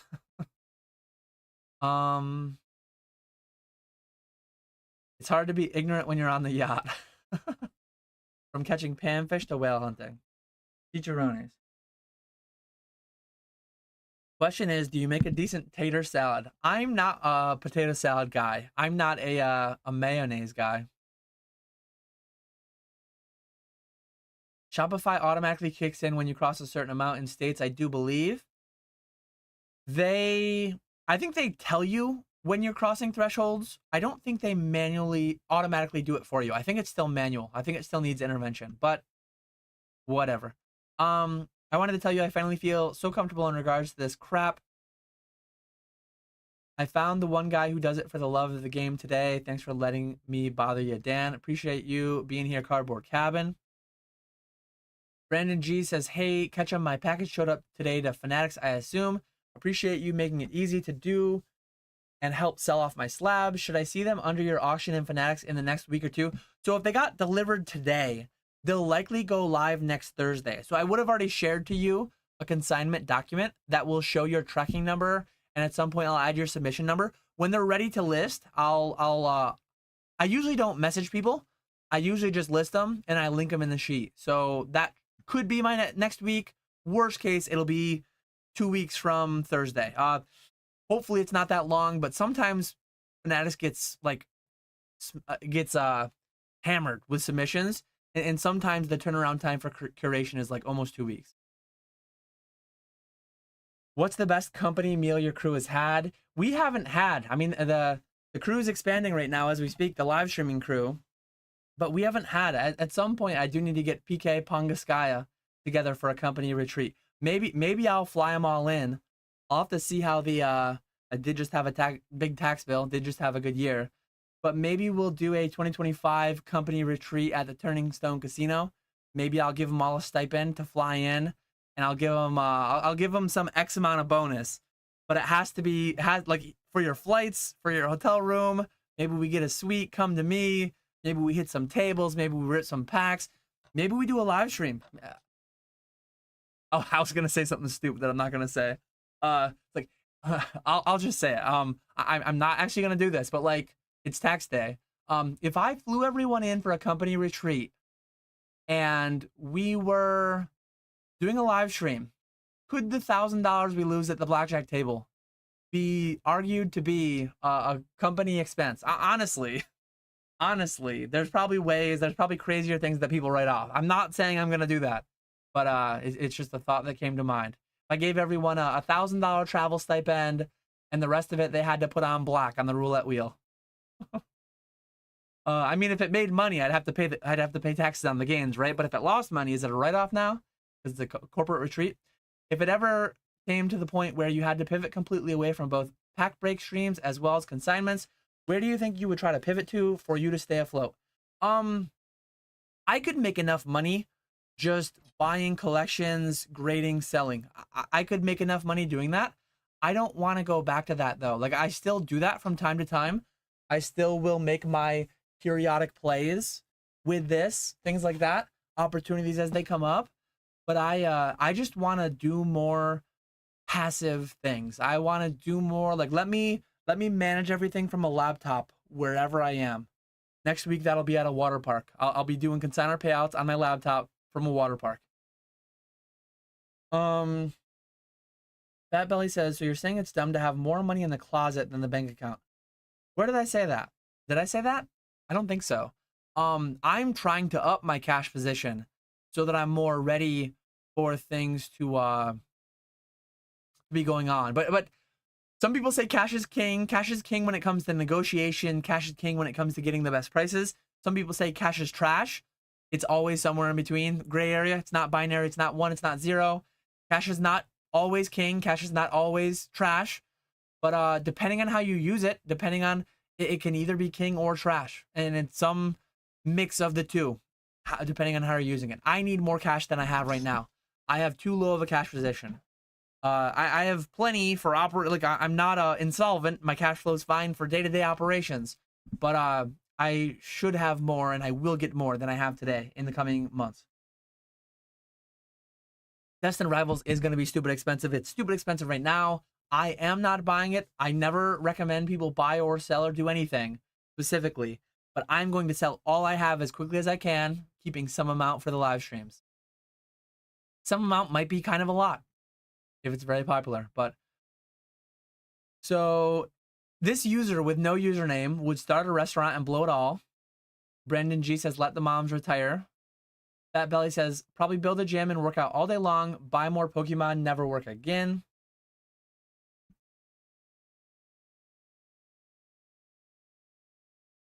Yeah, unfortunately, for multiple reasons, I think the death rate of people who win the lottery is relatively high. I think it's going back to what I was talking about a little bit ago, $50 million just in your account, tax-free, tomorrow. I think a lot of people chase more, thinking it'll make them happy, thinking it'll fill whatever hole they have in their life, whatever. And like money That's saying money can't buy happiness. A lot of people think some money will fix all their problems. It'll fix some of the financial ones if you treat it correctly. But there's a lot of multimillionaires who aren't super happy. Like, it is not just the end all be all. It is not just instant happiness, bliss, guaranteed forever. A lot of people, what's that saying? There's actually a really great quote. I want to attribute it to the right person. I have something you'll never have. I have enough. Who said, I have something you'll never have. I have enough.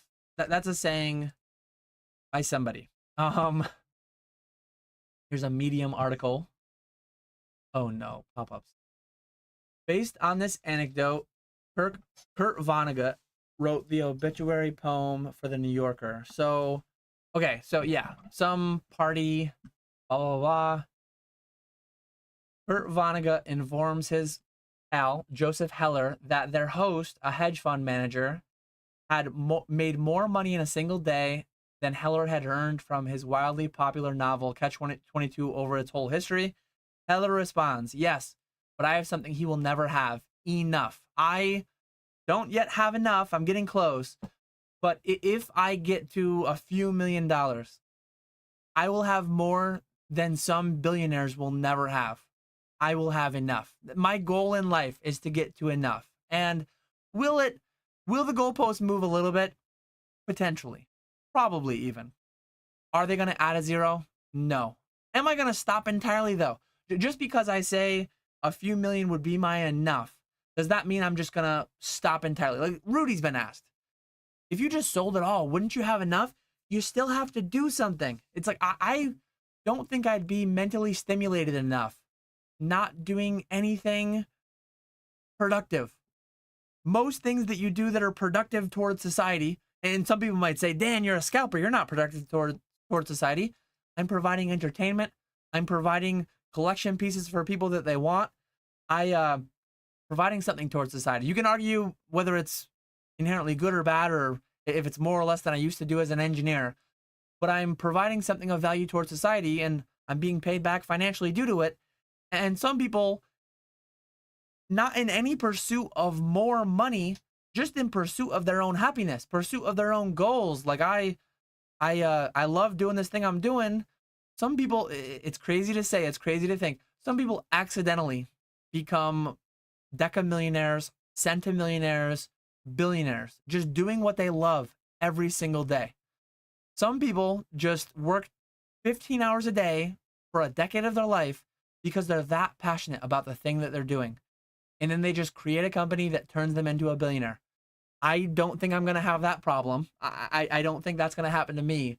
But I might overshoot my enough just through my own actions, through the own, what I think is absurdity. I think it's absurdity of the Pokemon market, but the bull case, there's a bull case where right now I'm live streaming to 100 people. Right now we're selling 5,000 packs a week. But we might be early. In 5 years, I might be live streaming to 1,000 people. I might have, I don't think we're in danger of this, but I could have 100,000 subscribers. Pokemon business, Pokemon investing, Pokemon entertainment, Pokemon gambling, pack ripping. All that stuff could go up so much that it could just come. Like, I don't know that that's going to happen. I don't think that's going to happen. But yeah, let me continue on. I was stuck on that one for a while. How do you think Destined Rivals will impact older Rocket sets price-wise? I bought a Rocket box for a box break in May. That box is already up like 20-30%. So I think it's going to increase some. But the market is forward-looking. Some things are priced in. Is all of that expected gain already priced in? On certain things, yes. On certain things, too much optimism is priced in. And they'll go down over time. Which ones, how much? I'm not making big bets on that. I did make a little bet on Team Rocket, thinking if I bought it in February, it was going to be cheaper than if I had bought it in May. So far, I've been correct. Hope you're doing well, Dan. We'll have to rewatch this tomorrow. Dan, if you had 2 Ancient Origins booster boxes, 1 Cosmic and 1 Unified, and someone offered you a case of Evo, would you take it? I would sell either. I don't know your financial situation. I have none of those. I have none of those things. Well, unless Evo's, I don't know if it's Evolutions or Evolving Skies, but either one, like opportunity cost relative to your buckets, all the things that I always talk about. If I personally today, I have one case of Evolving Skies. So if it's Evolving Skies, I guess I'd keep that because I own one. Talk versus Walk. If I had 2 Ancient Origins booster boxes, 1 Cosmic, 1 Unified, I'd be setting up breaks. I would sell them through a live stream break, try to get 100, 110% of market, and I wouldn't have them anymore. They might make a lot of money in the coming weeks, months, years, but I don't like them relative to other things. Relative to my opportunity cost, I don't like those items. So I would personally sell them, all of them.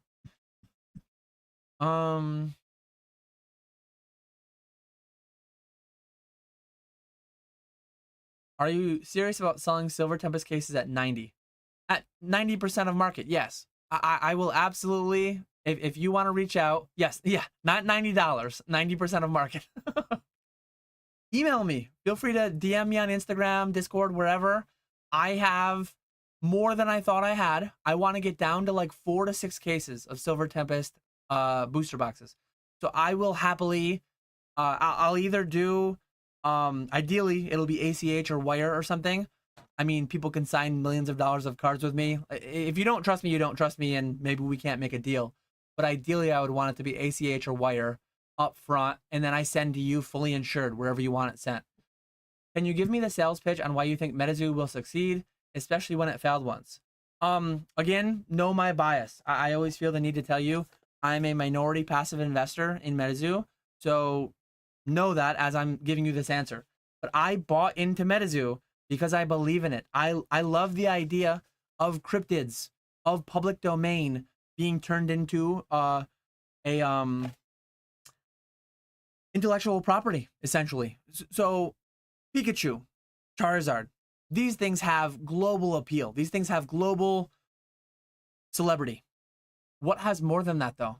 Bigfoot, Loch Ness Monster. So, some of these things, there are some cryptids. I actually didn't really know Sun Wukong before, but there are cryptids with more global celebrity appeal than Pikachu, than Charizard. More people will recognize them, know them. And further than that, if you go to like some of those like uncontacted tribes on like random island nations, whatever, if you go to like any human in the world, every human in the world knows of at least one cryptid. Like there are cryptids that are local, regional, special to people in their lives, all this myths, all this lore about them. So that's like the bull case on why I like Metazoo. Fundamentally, all that existed for Metazoo 1. Well, you say, Dan, Metazoo 1 went bankrupt. Mismanagement. Horrible, awful mismanagement. Some people were saying underprinting and then overprinting. A lot of things. Mismanagement. We'll just put it into the bucket of mismanagement. We won't elaborate too much. If you could handpick a team of people, and I didn't know exactly what was going to happen with Metazoo when we bought it. The fact that we licensed it to GQL in the current way that it's being licensed to GQL, not all that was fully known at the time that I bought Metazoo. But I believed in the underlying concept so much, and I believed in the value that we were getting due to the name, and some of it was a bad history, right? But I believed in it that much that I bought it with a team of people. And then now, the bull case now, the fact that GQL is licensing it. If you could go around the world and you could hand pick people to build a TCG and do the right things with it, you would pick many of the people that are at GQL. You would pick Richard Garfield. You would want him somewhere involved. He invented magic, right? He created magic. You would probably pick some of the Aarons that were higher up positions at Pokemon and went through crazy things, that went through that whole 99 to 2000, whatever year they left.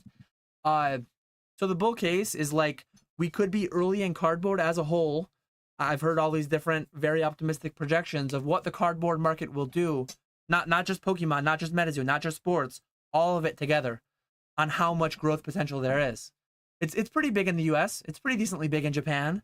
What if it becomes more of a thing in China? What if it becomes more of a thing in like India, where they have just tons and tons of people, and more of a thing all over the world? There's a bull case that could be made for cardboard, and then there's a bull case separately that could be made for this. Those are some of the ideas behind why I decided to invest in it. Mismanagement was the primary issue, and I think mismanagement was resolved through the licensing to GQL. So yeah. You know if Charlie or any MZ execs plan to do any like mass marketing or sponsor some YouTubers? I'm curious to see if they try to get people talking about it a lot again. I don't know. So again, I'm a passive minority shareholder in Metazoo, the company that bought Metazoo. I have no insight into the daily happenings. I can tell you that they haven't reached out to me, and not that they ever would, because it would be weird. It would be, yeah. But what I've heard people ask, like, will they ever reach out to Rudy? Will they ever do anything with him? Will they? I genuinely don't know. I think there's pros and cons to interacting with someone like a Rudy. There's pros in that he would move a lot of product, right? Would he primarily move product to people that would play, consume, collect? Investors need collectors. Investors need to have success underlying consumption. And would it have enough if Rudy was the majority consumer of it? Rudy and his patrons. I don't know. But I really like. So when Metazoo came out only 2 weeks ago now, I was worried that on April 15th this might be a $200 box. Sounds weird to say. Like I was worried this might run away, get unhealthy, not be accessible to people. I'm glad it's accessible. I'm also glad it's not $70 a box shipped on eBay. I'm glad that it's 100 to 120 on eBay and sales are happening. People are streaming it on Whatnot. I don't think anyone's streaming it on Fanatics yet. I think Sky's going to be the first one on Saturday. But I'm happy where it's at right now. So it could be higher, it could be lower. If it were significantly higher, if it were significantly lower, I think it would be pretty unhealthy. But we'll see how organized play rolls out. We'll see how different things roll out. But I'm glad that like it sold out at Distro. I can't get any more from my Distro right now. I can't get any more from GTS or Mad Al or Cardi.io. So it seems like it's just in a healthy spot. I want them to continue doing whatever they're doing. I want them to continue the trajectory they're on that they have planned, because I have faith in them. I have faith in the underlying ideas, and I have faith in them managing it properly. So we'll see what happens. Ray's streaming it, and he hit a hidden rare tonight. Awesome. Congrats, Ray. How's it going, Zach? Nice to see you. Important people only, Ray, says Kai, but he's sorry about it. So Fat Belly says, other countries don't even buy English Pokemon. Doubt they would buy Metazoo. I don't have numbers, but I know a fair bit of Metazoo went international. I can't quantify that by any means, but I know that it had some amount of global distribution. It is all in English, but yeah, some amount of it went international. And when it goes international, especially if these tariffs stick, right? If these become a long-term thing, a lot of oh, I need to get Kai's comment in a question or comment in a second. But if tariffs stick and reciprocal tariffs are a thing, once product leaves, it's that much harder to get back, right? Unless, I don't know how tariffs work exactly. If something from the US is sold to somebody, if we buy it back, do we pay tariffs if it was printed and made in the US? I was just having this conversation with someone earlier that was trying to sell me prismatic packs. I don't know how it works. So say 1,000 packs of prismatic are made in the US and then they're exported to somewhere. And then I buy them back to sell on the live streams from international. Is there a tariff on that still? I think yes. But someone was trying to tell me that there shouldn't be. I just don't have faith in FedEx or UPS or DHL or whoever they use to send it to me. And I feel like I'll probably get whacked with a tariff. So I don't know. I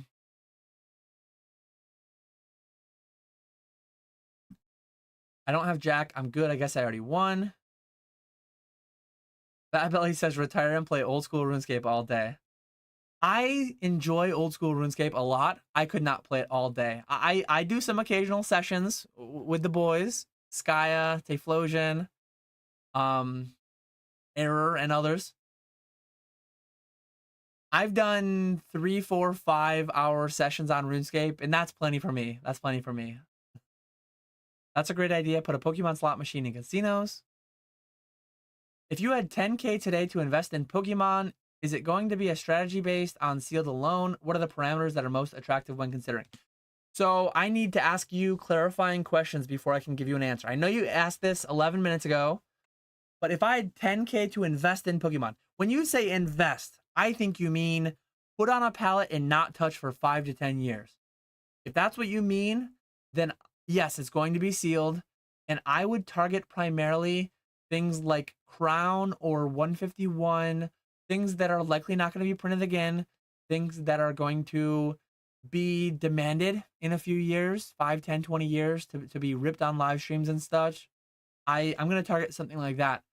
I'm going to target, or if I'm cheating, I'm going to put my $95 box of Destined Rivals on a pallet for 5 years. And not really even though, because I just want to sell them for 300 and buy something else. I want to sell my cases of Destined Rival for 300 a box and then buy a 2 or 3 year old set at 300 a box and keep those instead. Is it just me who thinks the Destined Rivals are as meh? I don't look at spoilers too much. I always see them because I'm chronically online, but I try not to look too deeply in them. I've seen some people saying meh. I've seen some people saying these are awesome. As always. But it's the best set of all time, as always. Dan's bull case. What if Indians started liking cryptids? I'm sure Indians have their own cryptids. In your mind, what's the biggest threat to the current Pokemon market and sustaining current prices? Logic. So the biggest threat to the current Pokemon market and sustaining current prices is people using their brains, is people thinking critically and logically and rationally about anything. If you think critically, logically, rationally about a main set release being $320, like if people wake up and realize instead of buying a box of Destined Rivals for $320, I can go on a vacation. I can buy whatever. Like I don't know. Like I like cards. I like cards a lot. But $320 for a brand new set? I don't like them that much. I'm gonna open 9 packs with my kids like I always do. It's gonna be like painful. But when I opened Journey Together, it was painful. It was like, holy crap, this is expensive. Tomorrow night we're going to a hockey game. We're going to a Utica Comets game. We're paying $12 a piece. I can go to a Utica Comets hockey game, and sure, when I go to the hockey game, I can't pull a card that makes $300. I can't pull a card that's worth a bunch of money. But like, I'm gonna have more fun going to a hockey game than opening a pack of Pokemon cards. A lot more fun. And I'm gonna make memories with my kids, and my parents are going too. And it's like, oh well, Dan, in 5 years you're gonna forget you ever went to that Comets game. In 5 years, I'm gonna forget what I pulled. In 5 days, 5 weeks, I already forget what I pulled out of my 9 Journey Together packs that I opened. So yeah, it's like, that's what it comes down to for me. Is like, I think people might wake up and realize, oh, there's other stuff I can buy because that's just expensive.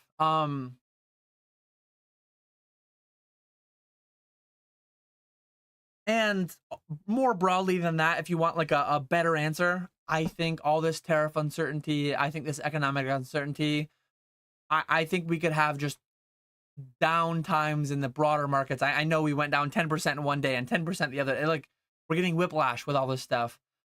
But yeah, I don't know. Hidden rares are approximately 1 per case, I believe. Alt arts are approximately 2 per case, 2 per box, I believe. Yeah, Ray said maybe 1 per case as well. Can someone tell Dan to stop using logic when answering these questions? Old degen, please. After I oh, that he said that when I gave the answer of logic. If oh no, my thing's crooked. Why did nobody tell me? My tack is drying out. The poster tack stuff that keeps those from moving. Why is Mr. Walrus not in your chat anymore? I feel like he's in it periodically still, but I don't know. People come and go.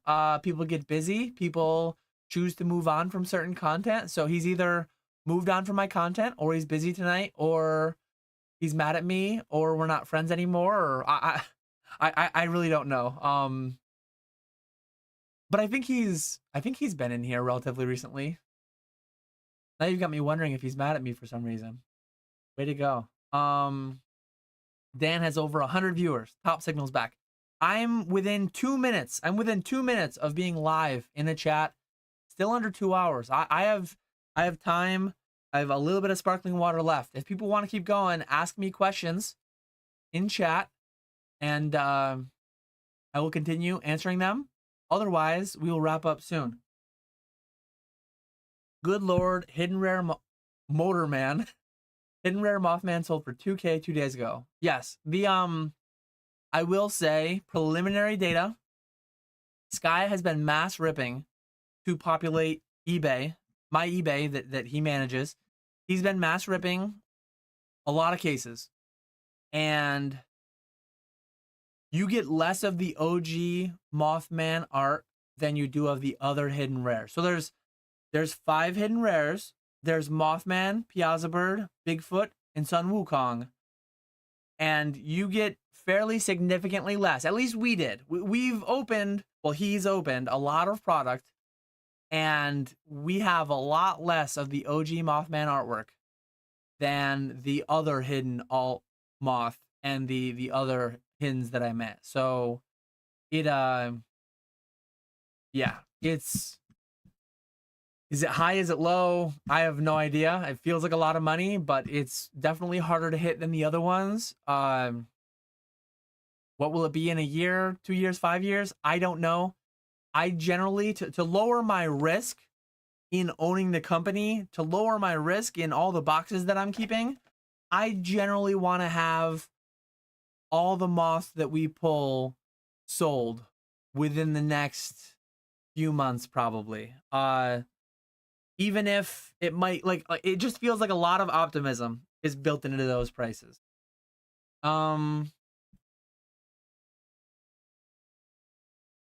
Do you think there will be a risk of herd mentality when we see the first signs of a market correction? What is it that makes Pokemon such a juggernaut? Is it the billions they spend on ads helping?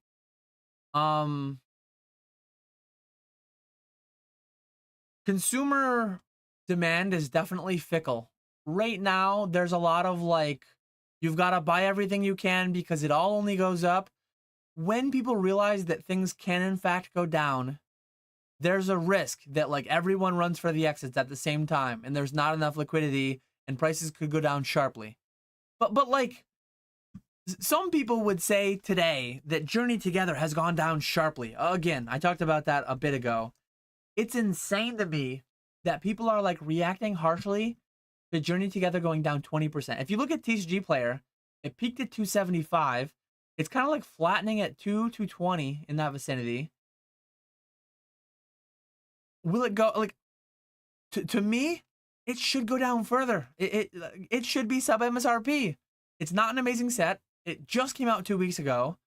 Historically speaking, 95% of sets have been, I mean, more than that. 99% of sets have been sub MSRP at launch. Like, this is one of the first. Prismatic 2, that's especially set. But this is like the first main set, and now we're having 2 in a row. This is like the first main set ever that's been above MSRP at launch, pre-order, release, all through. And then Destin is going to do it too, or it's on the pace to do it too. That's not normal. People are like thinking that's normal. That's not normal. It will be available sub MSRP at some point. I'm extremely confident. I can't guarantee it, but I'm extremely confident. Destined Rivals will be 2. Prismatic Evolutions will be 2. And some people are investing at $300 a box, and they'll see a 50% decrease in their investments. That's scary to me, that people are investing at $300 a box. If you're buying at 95 a box like I am, and you're not immediately selling it all, I understand it to some extent, but like, I'm going to try to sell it almost all. because to me it's just insane. If it goes to 1,000, great for the market, great for everyone who held on to a bunch of it. I'm just not about it. Should I buy another Mustang or more Pokemon? 4K no los dos, 66 Mustang. 4K no los dos. Why not both? That is the best answer. Am I buying Riftbound? I've had multiple people now mention to me Riftbound. Riftbound is still like 5-6 months away from the pre-order deadline. If it's like a One Piece scenario where I just feel like I can buy it, make free tendies, sending my cases to Probstein, selling my case on eBay, I might do it. I don't intend on caring about Riftbound. Some people might be really mad at that answer, but like I don't care about One Piece. I've been buying every set since like OP03, and I've made a bunch of money just buying it and selling it. Buying it at wholesale, selling it at market. Some I've made more on, some I've made less on. I'm not holding it long term. I'm not speculating in it. I'm just flipping it. I'm just straight up retailing it. I'll do that with Riftbound if it looks like it's going to make sense. Do you think that distributors will ever open up applications for new non-brick and mortar sellers for Pokemon product? Between now and infinity, yes. I can almost guarantee it. But I guarantee you, when Pokemon opens up distro, you won't want it.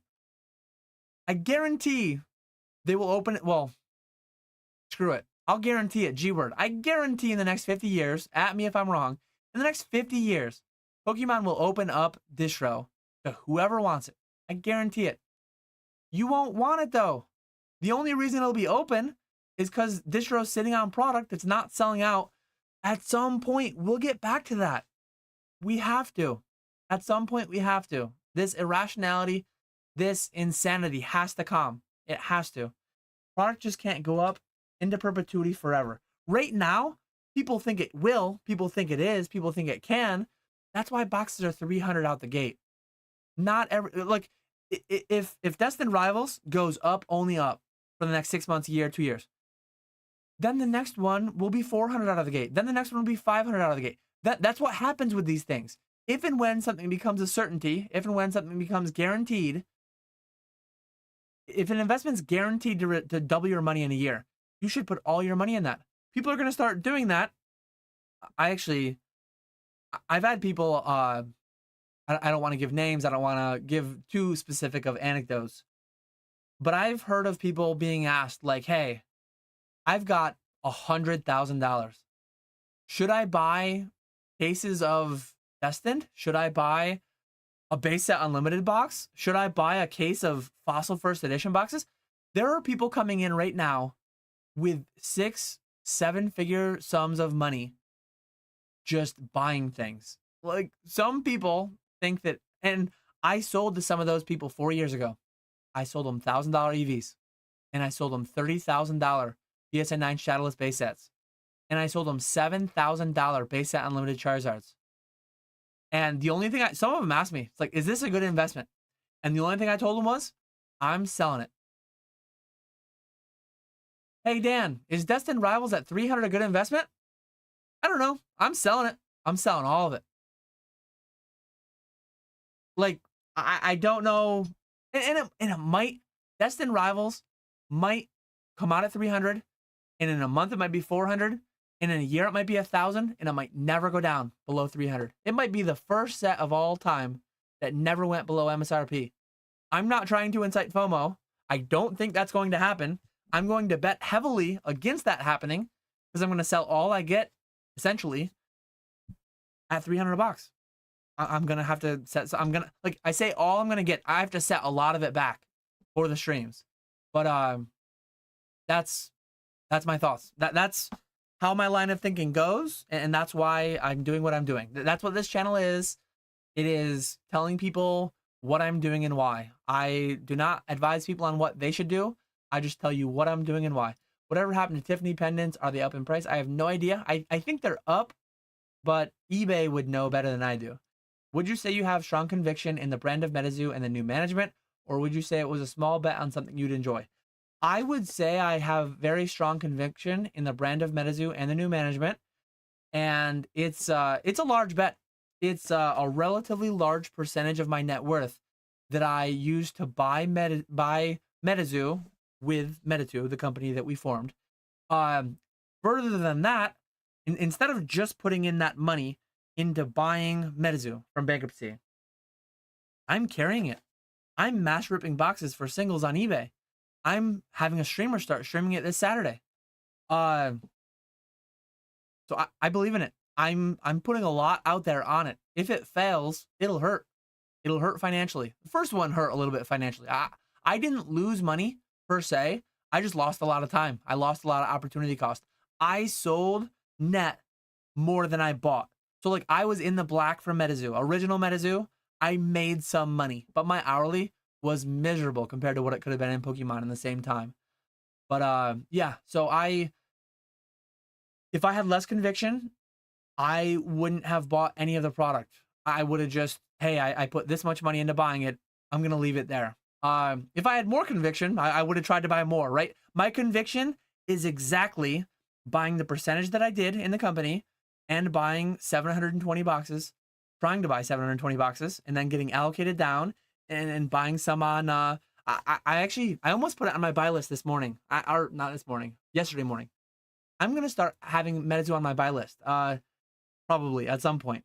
Not yet. I almost put it on Monday, but then like Hills had $85 boxes and I bought some. So yeah, I have exactly the conviction I have, no more, no less. And if you want to ask specific questions about my positions and this, that, and I'll answer them as I do with Pokemon. Any new grading plays after the Van Gogh? I'm grading hundreds of cards a week as we speak. I'm grading cheap stuff primarily through CGC Fanatics. So I mentioned earlier, I'm going to make a video soon. If you want to grade $7.50 a card, you send raw to my vault. I front the grading fee and I pay you out a few weeks later when your cards sell. I have a few people piloting that program right now, myself included. Literally, if I'm charging you $7.50 and public price is sub 120 and then my rate's over 120, literally if I'm charging you that, I'm making money doing it. So I'm also like arbitraging, leveraging the fact that I'm doing it for cheaper with my own cards. Just today, I packaged up. This is 215 cards for Fanatics. I have another 50 or so on my desk. I sent another 78, I think. I sent a little bit of Metazoo. So watch your local Fanatics auction because some Metazoo hits are going to be coming through in the next couple weeks. But yeah, I constantly making plays. It's just not like the ones I used to. I'm not grading myself through my own account, PSA, CGC, BGS. I'm grading through my Fanatics account, and I'm primarily grading with CGC. Over $1,000 a month. Brothers Vintage says, tag grading, what do you love about it? And is it in the conversation for viable options or should be eventually? I like the concept, kind of, but I also don't like the concept, kind of. I want to see, show me. They're doing a lot of talking. Show me the walking. 6 out of 1,000 repeatability. You grade the same card 50 times. They claim that it's going to be repeatable. PSA, you grade the same card. You get 6, 10, 8, 9, 10, 6. Dan, how could you get a 6 and a 10? If a card has a minor dent, minor like something on the back, minor curled edge, 6 and 10 are adjacent grades at PSA, which I think is stupid. But anyways, I think competition is good for the market. I think it's a novel idea. I don't want them to fail, but I don't think they will be top 3 anytime soon. I'm open to being entirely wrong there. But Brandon was at Ace Hardware recently and saw Journey Together blisters there for $8 a piece. Actually found the product in the wild, but hate the price. That's pretty much market, right? For a blister, that's probably market. $8 a piece is like that's like a $280 box. So that's a little bit over market. Have you ever seen a bear market during your time in Pokemon? What was it like? I mean, I was in from 2014 to 2020 of February. That entire thing was like a perma bear market relative to what 2020 to 2025 has been, right? But it's crazy to say that because like from 2014 to 2020, the market had a steady tailwind. The market had reasonable, rational, healthy growth in almost everything. But 2020 since, and I know social media and ribbon ships and like things have changed in a lot of ways, but the print runs have too, and blah blah blah. I'm bullish on cardboard still, but this thing continuing that's going on now, it just can't. It can't. I feel XY took no time to catch black and white boxes and prices. Is it black and white being underpriced or XY just showcasing inorganic growth at the moment? I listened to Eli and Alex earlier, Pokemart's podcast with Nostalgianomics. They said Team Up is like selling for like $5,000 now. I don't know what's going on. Like I had a couple Team Up boxes.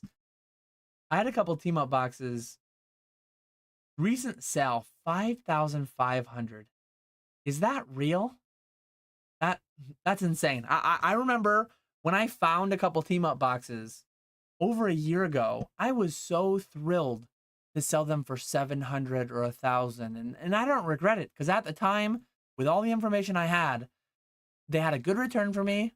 I put the money to good use, and I've done good things with the money since.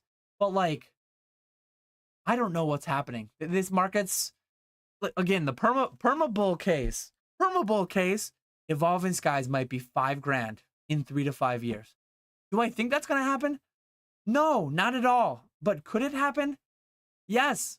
Like, Pokemon could just grow. Like, when I got back into Pokemon in 2014, one of my first goals was opening every box that I had missed along the way. At the time, it felt insurmountable. It felt impossible. I set a goal that didn't feel very smart. It didn't feel very achievable. Didn't feel very realistic. But I slowly did it. Took me a couple years to do it. Most expensive box I bought was, I believe, Neo Destiny First Edition. I paid $2,300 if I remember correctly. Skyridge, I bought it about the same, 2.3K.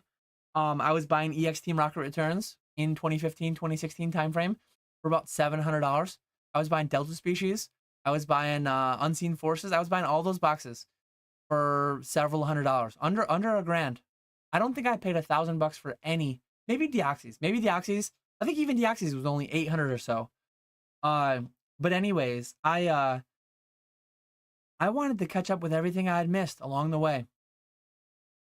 If Pokemon grows globally, if Pokemon just 10x's in its total consumer base in the next 10 years, crazy things could happen.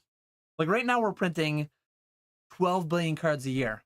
There's a bull case where that continues to not be enough. There's a bull case where Pokemon is printing 50 billion cards a year in 2035, and all Scarlet Violet boxes are over $1,000, and all Sword and Shield boxes are over $3,000, and all XY boxes are over 10. And what are WotC boxes then? Shout out to Spat. Maybe Team Up passes base set unlimited. Who knows? I mean, it's insane. It's insane, everything that's going on in this market. I still don't believe all this is happening. Everything I said earlier about quit my job in 2021 and making more in 2022 and making more in 2023, I knew I was going to make less. I knew within a couple years I was going to make less than the first year after quitting my job. And it hasn't come true yet. It hasn't happened yet. The market has grown a ton. The market has changed fundamentally in some ways. The rip and ships, fundamentally different from 11 years ago when I started in the hobby. I'm responsible through the Fanatics live streams. I'm directly responsible for the destruction of 5,000 packs a week. That was not a thing in 2014. That was not a thing in 2019, 2020. I was talking to guys at Fort Lauderdale Collecticon that do 50,000 packs a week. Ripped on live streams. TikTok rip and ships, whatnot rip and ships. It's insane what's happening right now. And it could be the start of something really big. That's the bull case. Like I talk about the buckets, I talk about 401ks, I talk about IRAs, but I also have more cardboard than I've ever had. It's still surpassing what I hold in traditional investments. That's going to change potentially. If Pokemon would slow down, I can't say if the S&P 500 would speed up, because the S&P 500 has been going pretty bonkers the past few years overall. The 5-year return on the S&P 500 is almost 90%, even after the drop we've seen this year.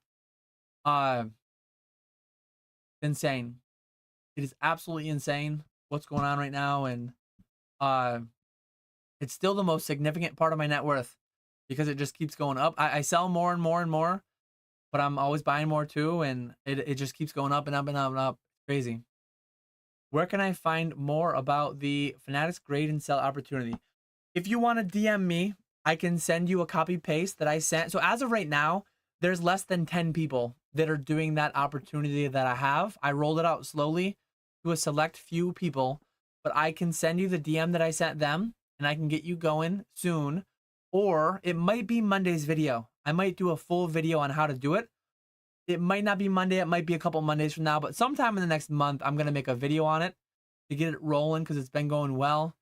But yeah, feel free to email me, DM me, whatever, and I can get you in before the video comes out.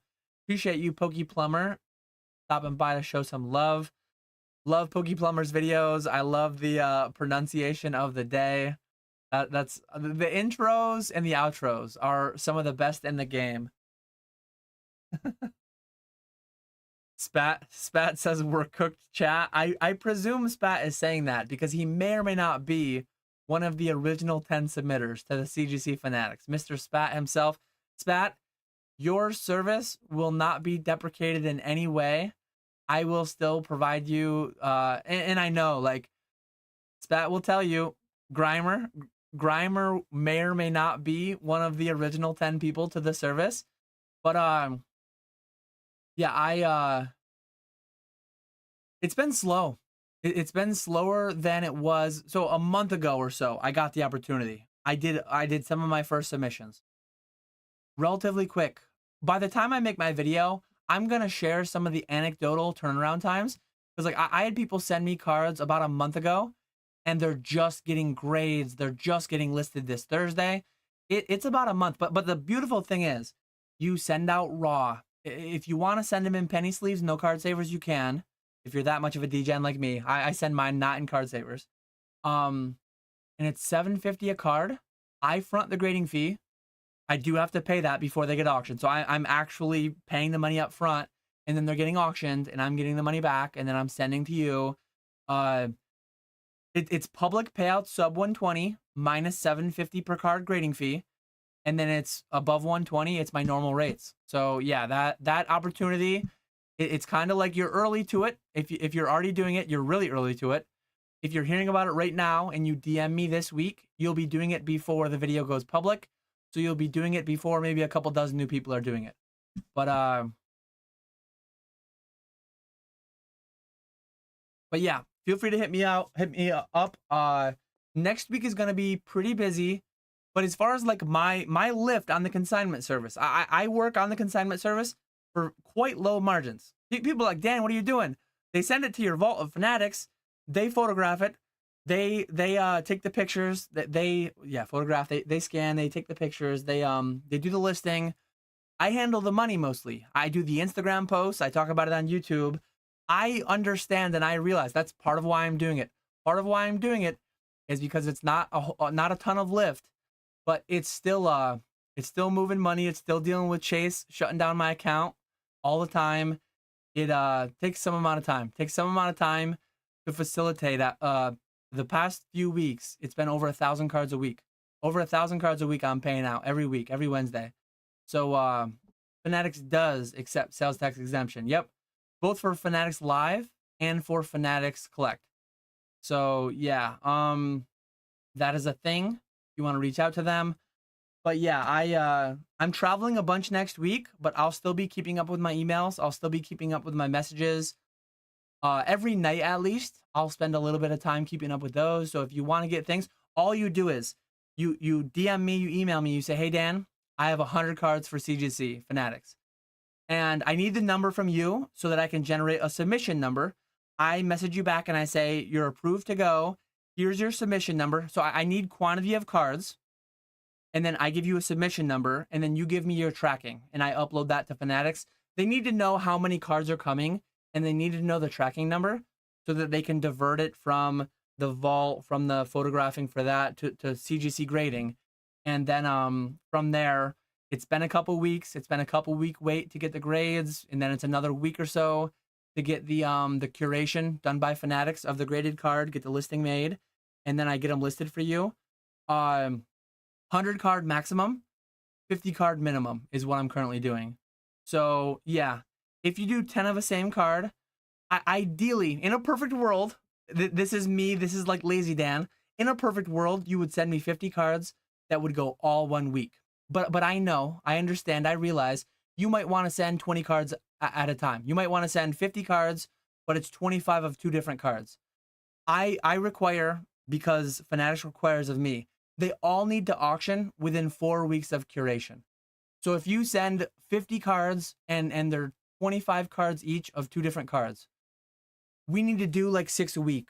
And if you want to split the pristines and dump all the 8.5s and whatever, we can talk about it. We can create some kind of a logical rule set, and Spat has some certain rule set that I use. Grimer has some certain rule set that I use. Know that I'm like someone who's been around, someone who's been in the hobby. I've sold tens of thousands of cards. I've graded tens of thousands of cards. I'm not gonna just like grade 10 of some pristine and dump them all for you on the first one. I do have to get rid of them all in 4 weeks. So I'm gonna do, if I got 10 pristines from one person, I would do 2, 3, 2, 3 a week for the first 4 weeks. That's like, they all have to be gone within 4 weeks. I wouldn't do 10 in the first week. I wouldn't do 10 in the last week. I'll do logical splits. But if you get like 10 8.5s, I'm more likely to do 5 the first week and 5 the second week. Because an 8.5, you're already getting punished. Let's just get those off the books. Let's get rid of them and move on to the next ones. But this is a good idea. Go through Fanatics sold. It's like, hey, I want to send this card and that card and that card. I want to send 20 of these to Dan for Fanatics. Look at the comps. Go to fanaticscollect.com. Look at the sold listings and like see if you get a CGC 8.5, how wrecked are you going to be? You're going to be paying me $750, even if it sells for $5. If the hammer's $5 and the total sale price is $6, and you're paying $750 for grading, and you paid something for the card, you're getting kind of wrecked. But what's the upside? What's the gem mint? What's the pristine? All the numbers are there. Past results do not guarantee future results, whatever that disclaimer is. But I'm gonna wrap up there. I will make a video on it in the future. But I know some people are already doing that at full public rates on Fanatics. Some people are doing that paying $9 a card. Some people are doing that paying higher percentages above 120 than I charge. So some people are like, I know people make, like, it's kind of a cheat code in some ways. I know people making $1,000 a week, if not more, just sending a couple hundred cards a week every week to Fanatics through CGC, and they're doing that at $9 a card. I'm saving them $1.50 a card now, so now they're making an extra $150 a week minimum. If they sell cards that go over 120, I might be saving them. It's crazy. They might be making an extra $1,000, $2,000 a month sending through me, and I'm making some money on top of that. It's insane. So imagine they had it for PSA. They do, but it's not for $750 a card. It's if you want to do it. One big thing though too, some people have asked like, can I call some cards back? Once you send them, they have to go to auction. You can't say I want that pristine, I want that. They all go to auction. That's one big thing for the service. But yeah, I'm trying to end. I'm gonna end now finally. I appreciate everyone watching as always. If you want to buy Crown Zenith, Silver Tempest, those things that I talked about earlier at 90-ish% of market, feel free to reach out. If you want to grade with CGC Fanatics, $750 a card, and sell for my better consignment rates, drop the $5 fee, drop all that. Sub 120, this is gone entirely. If you send me graded cards, this is still a thing, it has to be. But if you send me raw cards, this is gone entirely, and there's a new structure. I'll make a new graphic for that in my future video. But yeah, that is everything. Goodbyes are always tough. I always extend them out. I